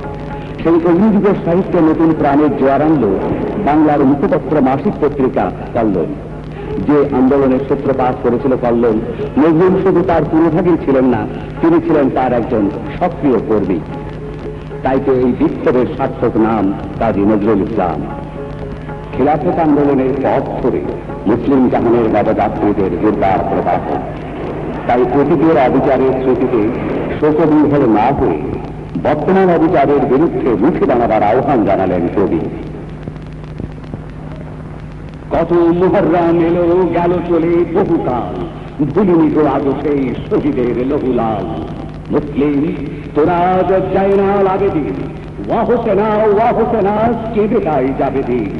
ফিরে এলো আজ সেই মুহররম মাহিনা, ত্যাগ চাই মধ্যিয়া ক্রন্দন চাহিনা। উষ্ণেশ কোরআনের হাতে তেজ আরবি, দুনিয়াতে নত নয় মুসলিম কারো শির। তবে শোন ওই শোন বাজে কথা দামামা, সংশয়ের হাতে নাও শিরে বাঁধো আমামা।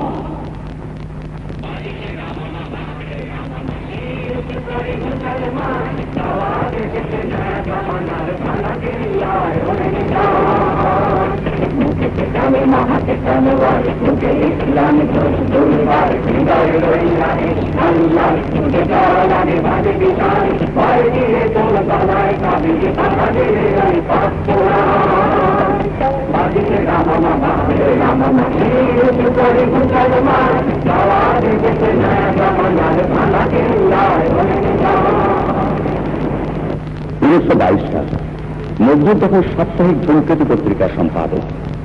কবিগুরু রবীন্দ্রনাথ ঠাকুর আশীর্বাণী পাঠালেন, আই চলে আই রে ধূমকেতু, আঁধরে বাঁধ অগ্নি সেতু, দুঃখের যুদ্ধ শিরে উড়িয়ে দে তোর বিজয় কেতন। অলক্ষণের তিলক রেখা রাতের ফালে হোক না লেখা, জাগিয়েদের চমক মেরে আসে যারা অর্থচেতন। ঔপনিবেশিক ইংরেজ সরকারের নির্যাতনের মাত্রা বেড়ে গেল বহু গুণে।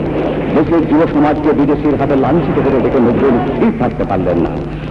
1922 সালে শারদীয় সংখ্যার ধূমকেতুতে প্রকাশিত হল তার জ্বালাময়ী কবিতা আনন্দময়ীর আগমনে।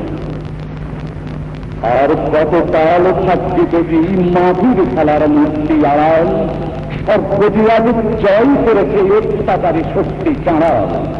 দেশ শিশুদের মাত্র চাবুক, বীর যুবাদের দিচ্ছে ফাঁসি, ভূভারত আজ কসাইখানা, আসছে তবে সর্বনাশী। দেব সেনার পাঞ্চখানি সে পান্তরের দীপান্তরে, রণাঙ্গনে নামবে কি আর তুই না এলে কৃপান ধরে। ব্রিটিশ শাসক তাদের দেশীয় চাটুকারদের শাসন শোষণ আর উৎপীড়নের বাংলাতে ছড়িয়েছে রচিত নজরুলের এই কবিতা বরদাস্ত করতে পারল না ব্রিটিশ সরকার। তৎক্ষণাৎ তারা নজরুলকে বন্দী করল। 1923 সালে কলকাতার বেঞ্চ হাউস স্ট্রিটের পুলিশ কোর্টে রাজদ্রোহের অপরাধে বিচার শুরু হল বিদ্রোহী কবি কাজী নজরুল ইসলামের। অভিযুক্ত কবি সেদিন যে জবানবন্দি দিয়েছিলেন, সেই জবানবন্দিও ছিল কালজয়ী এক অমর সাহিত্য। এক ধারে রাজার মুকুট, আর ধারে ধূমকেতুর শিখা। একজন রাজা হাতে রাজদণ্ড, আর জন সত্য হাতে ন্যায় দণ্ড। রাজার পক্ষে নিযুক্ত রাজ বেতন ভোগী রাজ কর্মচারী, আমার পক্ষে সকল রাজার রাজা, সকল বিচারকের বিচারক, আদি অন্তকাল ধরে সত্য জাগ্রত ভগবান। ওই অত্যাচারীর সত্য পীড়ন আছে তার আছে ফল। সেই সত্য আমার ভাগ্য বিধাতা, যার হাতে শুধু রয়। বিচারে 1 বছর সশ্রম কারাদণ্ড কবি। প্রথমে কবিকে রাখা হয় আলিপুর সেন্ট্রাল জেলে। এর আগেই তাঁর অগ্নিবীণা বেরিয়েছে। আলিপুর জেলে এই সেলেই অবরুদ্ধ কবি দেশের স্বাধীনতার স্বপ্ন দেখলেন। ফাঁসির এই মঞ্চ দেখেই কবি পরবর্তীকালে লিখেছিলেন,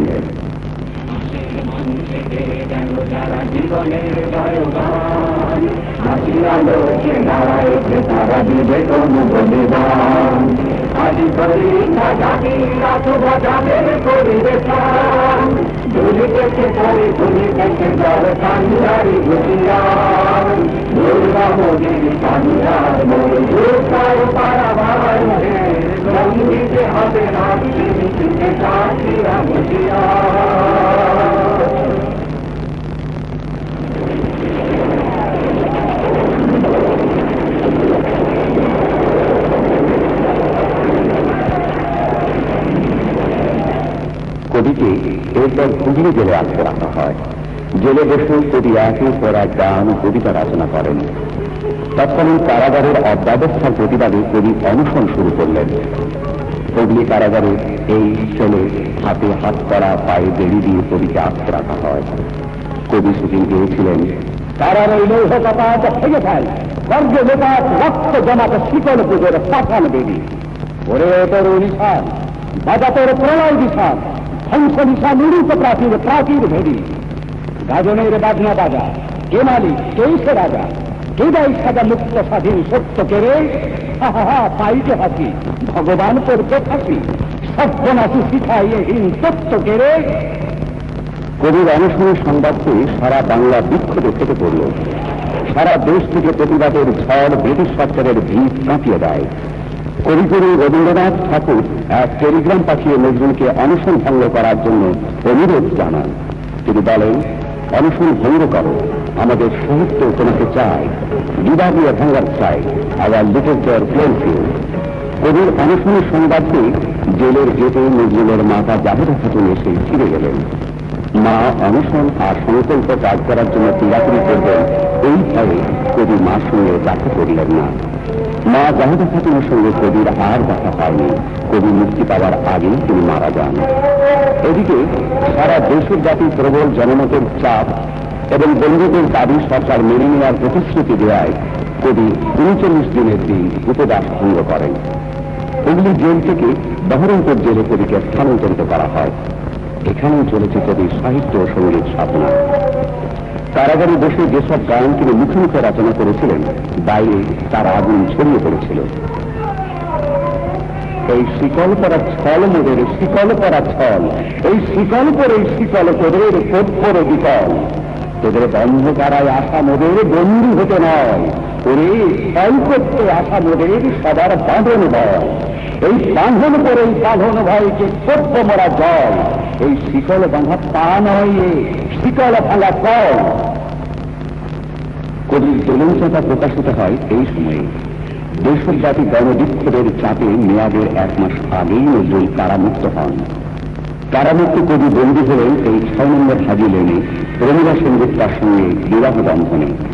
1924 এপ্রিল রমিলা নজরুলের এই বিয়ে হিন্দু মুসলিম সাম্প্রদায়িক সম্প্রীতির প্রতীক, যা ছিল নজরুলের সারা জীবনের স্বপ্ন সাধনা।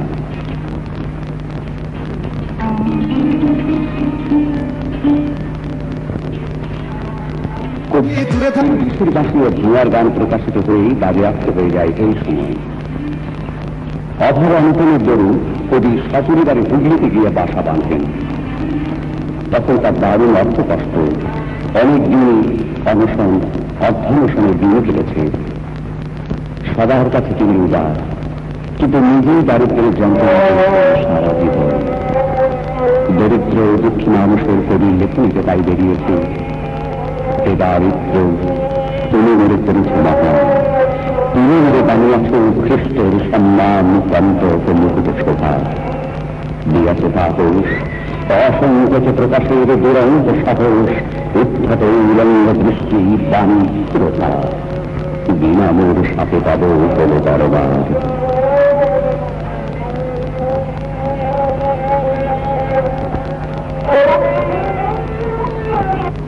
1925 সালে কৃষক শ্রমিক স্বরাজ সম্প্রদায়ের সাপ্তাহিক নথিপত্র লাঙ্গল প্রকাশিত হয়। প্রধান পরিচালক ছিলেন কবি নিজে। লাঙ্গল পত্রিকার জন্য বিশ্বকবি রবীন্দ্রনাথ ঠাকুর আশীর্বাণী পাঠিয়েছিলেন। ঘরে হাল বলরাম আমি তবে মরু ভাঙা ফল, বল দাও ফল দাও তথ্য হোক ব্যর্থ কোলাহল। প্রথম সংখ্যার লাঙ্গলে কবি নজরুলের প্রসিদ্ধ সাম্যবাদী কবিতাটি প্রকাশিত হয়। সব মহিলার উত্তর অধিকারী, অলিখিত যত গল্প কাহিনী তোরা যে নায়ককারী, শক্তি নই সে এক জননীর কোন সুতো সব তোরা জেরে বীর, পরস্পরের আশা জেরে তোরা মার সন্তাপ হারি। ওরে শনি সব মহিলার উত্তর অধিকারী। 29 অগ্রহায়ণে এই আলবার ফলে তৎকালীন বুদ্ধিজীবী ও সাহিত্যবিদরা বাঙালি জাতির পক্ষ থেকে কবিকে সংবর্ধনা জানান। সভাপতিত্ব করেন আচার্য প্রফুল্লচন্দ্র রায়।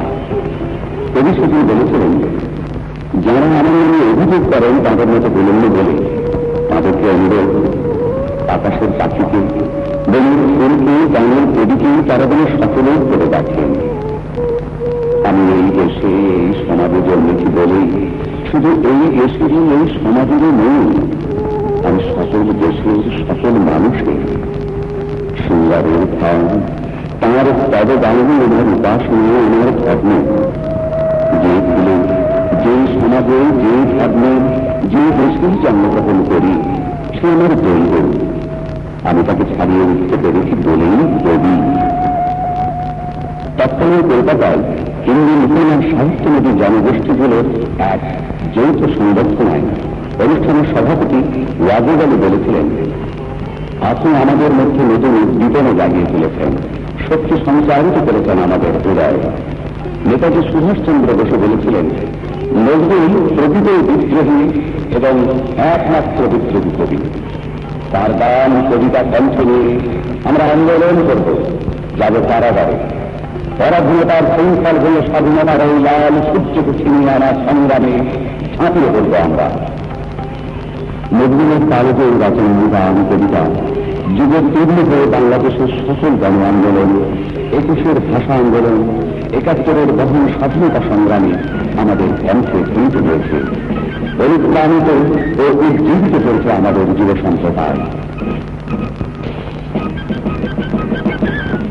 নজরুল লিখেছেন নিষ্ঠার সঙ্গে। তিনি তাঁর সমকালীন যুগের যন্ত্রণা ও মানুষের সুখ দুঃখের কথাই লিখেছেন।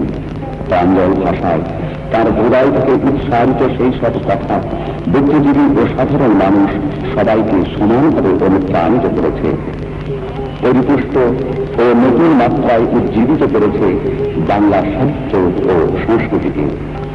নজরুল সেই অর্থে প্রকৃতির জনগণের কবি, সাধারণ মানুষের কবি। কবি নজরুল একাধারে যোদ্ধা, কবি, সুরকার, গায়ক। এই তিনটি গ্রামীণ কোম্পানির সঙ্গে জড়িত ছিলেন। তিনি ছিলেন প্রশিক্ষক।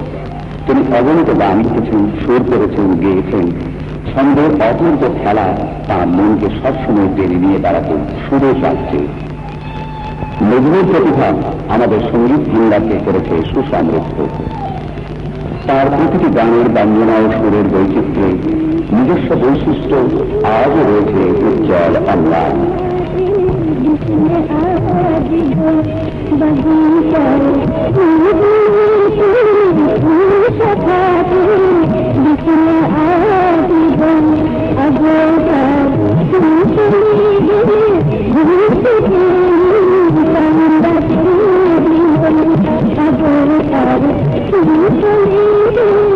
এছাড়া রেডিও, মঞ্চে, এমনকি চলচ্চিত্র গান লিখেছেন, সুর করেছেন, গেয়েছেন এবং অভিনয় করেছেন।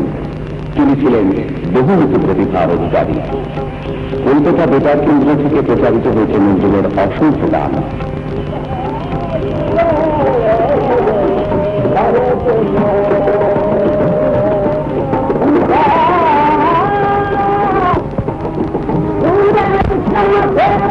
বায়ুটা আমার বেলা কবি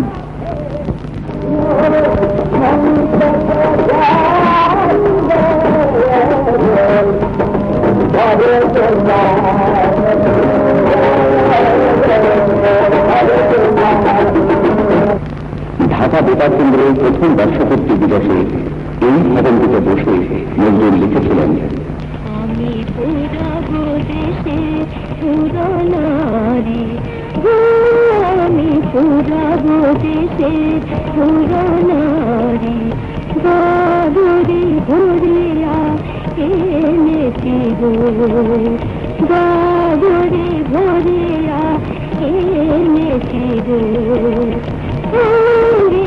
বাড়ি পুরাবো দেশের পুরনারি, পাটা তুলে আমি পড়তুম বধূ, পাটা তুলে আমি পড়তুম বধূ,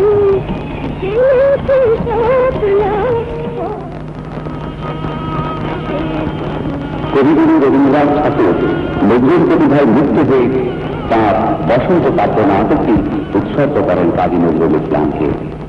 রবিভক্ত নজরুলও তার শ্রদ্ধা নিদর্শন স্বরূপ তাঁর শ্রেষ্ঠ কাব্য সংকলন সঞ্চিতায় উৎসর্গ করেন কবিগুরু রবীন্দ্রনাথ ঠাকুরকে। কবিগুরু রবীন্দ্রনাথ ঠাকুরের জীবনে সারা দেশে গভীর শোক প্রকাশ পেল নজরুলের রবিধারা কবিতা। তিনি সেদিন স্বকণ্ঠে আবৃত্তি করেছিলেন,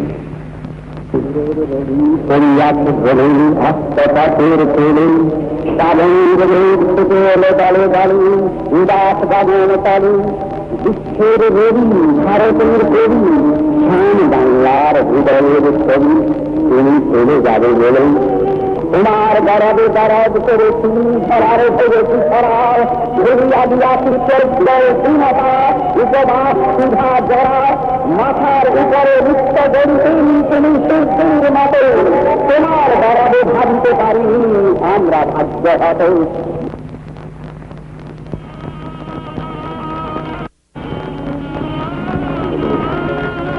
কবির প্রেমের স্ত্রী প্রমীলা নজরুল পক্ষাঘাতে আক্রান্ত হয়ে শয্যাশায়ী হয়ে পড়লেন 1939 সালে। তাদের দুটি শিশু সন্তানই হল ত্যাগ করেছে অকালে।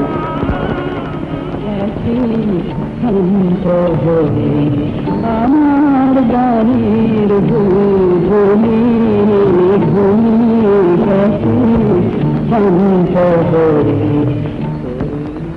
পুত্র শোক আর স্ত্রীর অসুস্থতায় বিহ্বল নজরুল অসহায় হয়ে পড়লেন।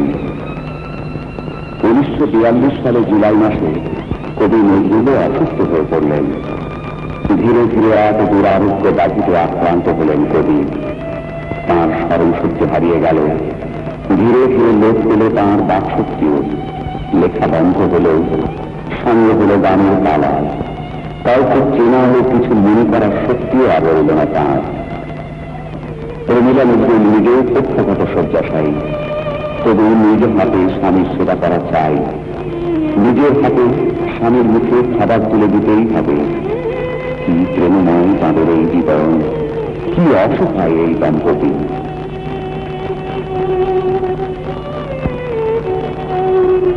সকল রকম চিকিৎসা ব্যর্থ হল। কবির সুস্থ হওয়ার কোন লক্ষণই দেখা গেল না। কলকাতায় এবং রাঁচিতে কবি রোগ নিরাময় হওয়ার সমস্ত চেষ্টা ব্যর্থ হয়। কবি দম্পতিকে ইউরোপে পাঠানো হয় চিকিৎসার জন্য, কিন্তু কিছুতেই কিছু হল না। কবি দম্পতি ফিরে এলেন কলকাতায়। রোগমুক্তির কোন সম্ভাবনাও দেখা দিল না। বিদায় হেমুর বাতায়ন পাশে নিষিদ্ধ যাবার সাথী, তবু বন্ধু আর টান্দুর হয়ে এলো বিদায়ের রাতি। আজ হতে হলো বন্ধু আমার জানালার ঝিলিমিলি, আজ হতে হলো বন্ধু নিরের আলাপ নিরিবিলি। অস্ত আকাশ লিঙ্গ তার শীর্ণ কপল রাখি, কাঁপিতেছে চাঁদ মুসাফির জাদু, নিশি আর নাই বাকি। নিশি ছিনে যায় দূর বনছায়, তন্দ্রায় ঝুলে ঝুল, ফিরে ফিরে চাই হাতে জড়াই আধারে এলো চুল।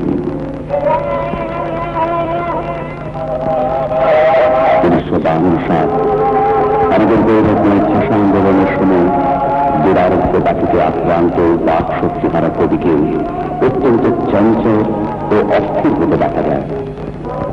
হয়তোবা মায়ের ভাষা, তার কলমের ভাষার অধিকার আদায়ের সংগ্রামে সমমর্যাদা প্রকাশের জন্য তাঁর এই চিত্ত চাঞ্চল্য।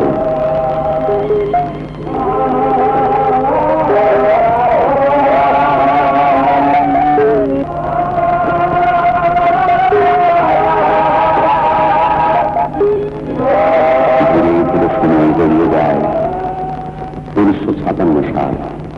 দুই পুত্র কাজী সব্যসাচী ও কাজী অনিরুদ্ধের বিয়ে হয়েছে।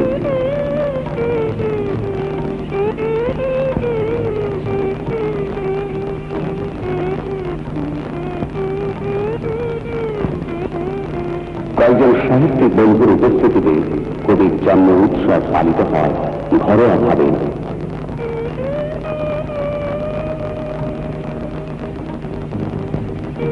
হারিয়ে গেছে অন্ধকারে পাইনি খুঁজে আর, আজকে তোমার আমার মাঝে শক্ত পারাবার।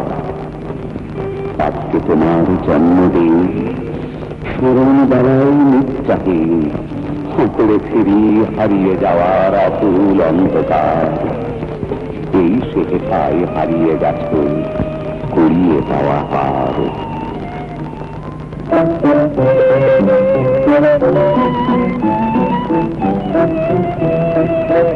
আমি দ্বার খুলে রাখবো না, পালিয়ে যাবে। আমি দ্বার খুলে রাখবো না, পালিয়ে যাবে। জানবে পাবে নাম ধরে আর জাগবো না, পালিয়ে যাবে। আমি দ্বার খুলে রাখবো না, পালিয়ে যাবে। এবার পূজার ছবি করে জ্বলবে আমার দেবালয়ে।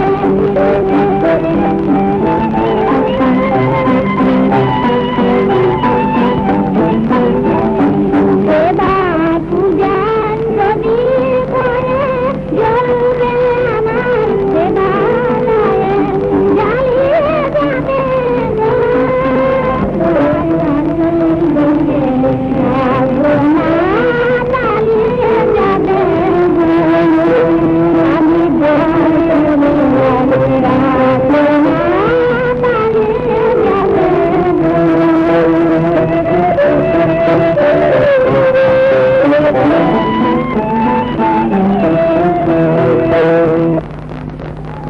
ছেলেবেলার চারণের গুচ্ছে উড়িয়াতে গেলে যদি কবির স্মৃতিশক্তি ফিরে আসে, এই আশায় 1957 সালের জুন মাসে নজরুল সাংস্কৃতিক সমিতির সপরিবারে কবিকে গ্রামের বাড়িতে নিয়ে যায়।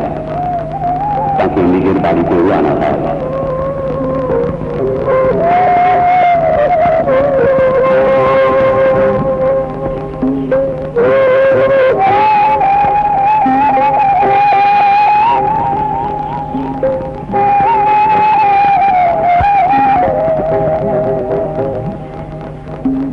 তাতেও কিছু হল না। কবির স্মৃতিশক্তি আর কোনদিন ফিরে পেলেন না। 1962 30 জুন নজরুলের জীবন সঙ্গিনী কবি নজরুল চিরকালের মতো কবিকে একা ফেলে পরলোকে চলে গেলেন। কবি বেঁচে থাকলেন তাঁর সৃষ্টির মধ্যে।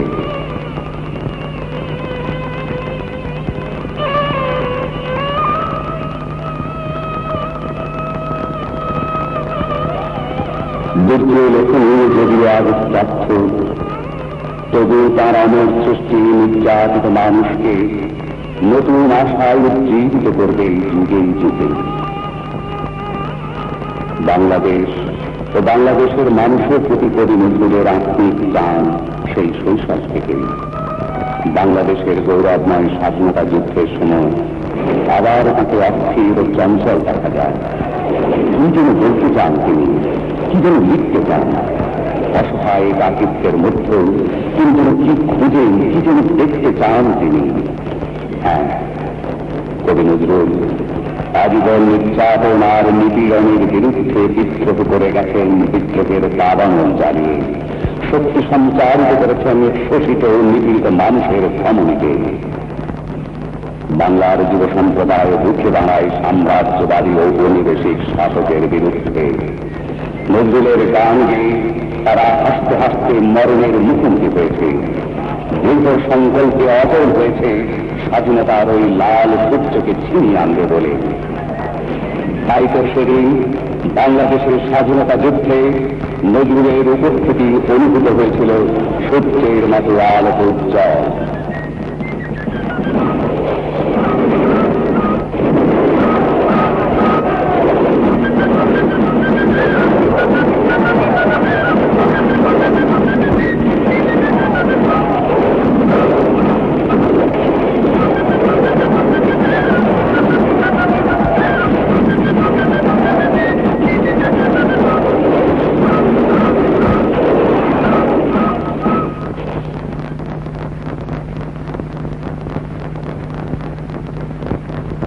মুক্তিযুদ্ধের বিজয়ের পর বাংলাদেশের মানুষ শির উঁচু করে দাঁড়ায়। স্বাধীন বাংলাদেশের মানুষের প্রিয় কবি নজরুলকে নিয়ে আসার ব্যবস্থা করা হয়। বাংলা মায়ের দামাল ছেলে কাজী নজরুল ইসলামকে 1972 সালে 24 মে সপরিবারে ঢাকায় নিয়ে আসা হয়। প্রাণ ঢালা স্বাগত জানাতে বিমানবন্দরে উপস্থিত হয় বাংলাদেশের সকল স্তরের মানুষ। তেজগাঁও বিমানবন্দরে এক বিশাল জনতা কবিকে গভীর আবেগময় অভ্যর্থনা ও সংবর্ধনা জানায়। ধানমন্ডি 28 নম্বর সড়কে কবির জন্য নির্দিষ্ট কবি ভবনে কবির থাকার ব্যবস্থা করা হয়।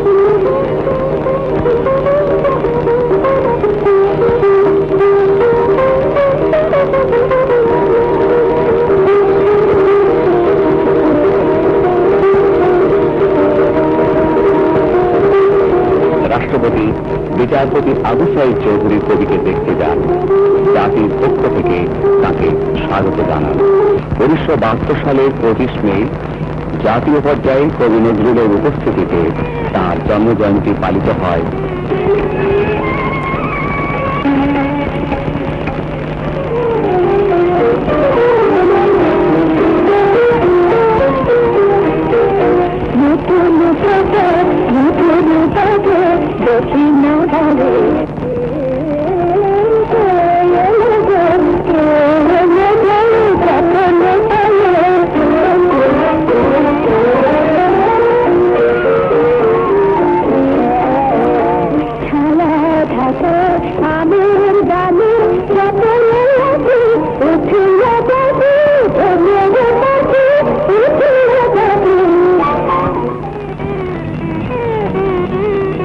কবির চিকিৎসা ও সেবা শুশ্রূষার জন্য গঠিত হয় মেডিকেল বোর্ড।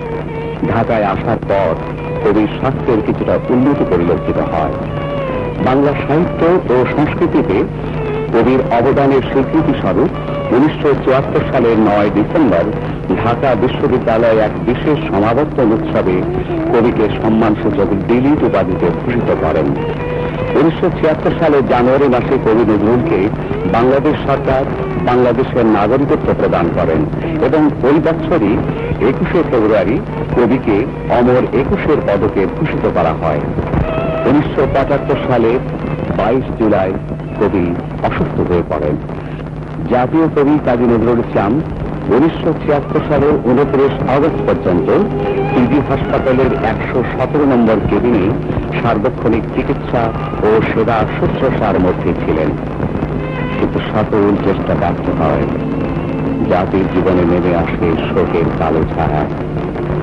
পিজি হাসপাতালে কবি শেষ নিঃশ্বাস ত্যাগ করেন সেদিন 12 ভাদ্র 1383। এর দিন 29 আগস্ট 1976। কবির তিরোধানে বাঙালির গভীর শোকে মুসলমান হয়ে পড়ে। বাংলাদেশের স্বাভাবিক জীবনযাত্রা থেমে যায়। কোটি কোটি মানুষ কবিকে শেষ দেখার জন্য ভিড় জমায়। সবার চোখে অশ্রু।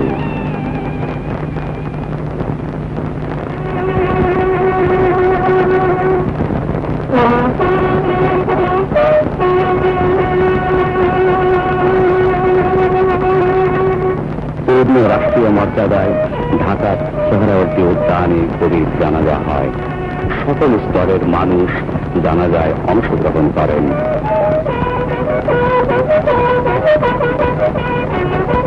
সম্পূর্ণ রাষ্ট্রীয় মর্যাদায় বাংলাদেশের জাতীয় কবি বাংলা মায়ের দামাল ছেলে কাজী নজরুল ইসলামকে সমাহিত করা হয় ঢাকা বিশ্ববিদ্যালয় মসজিদ প্রাঙ্গণে।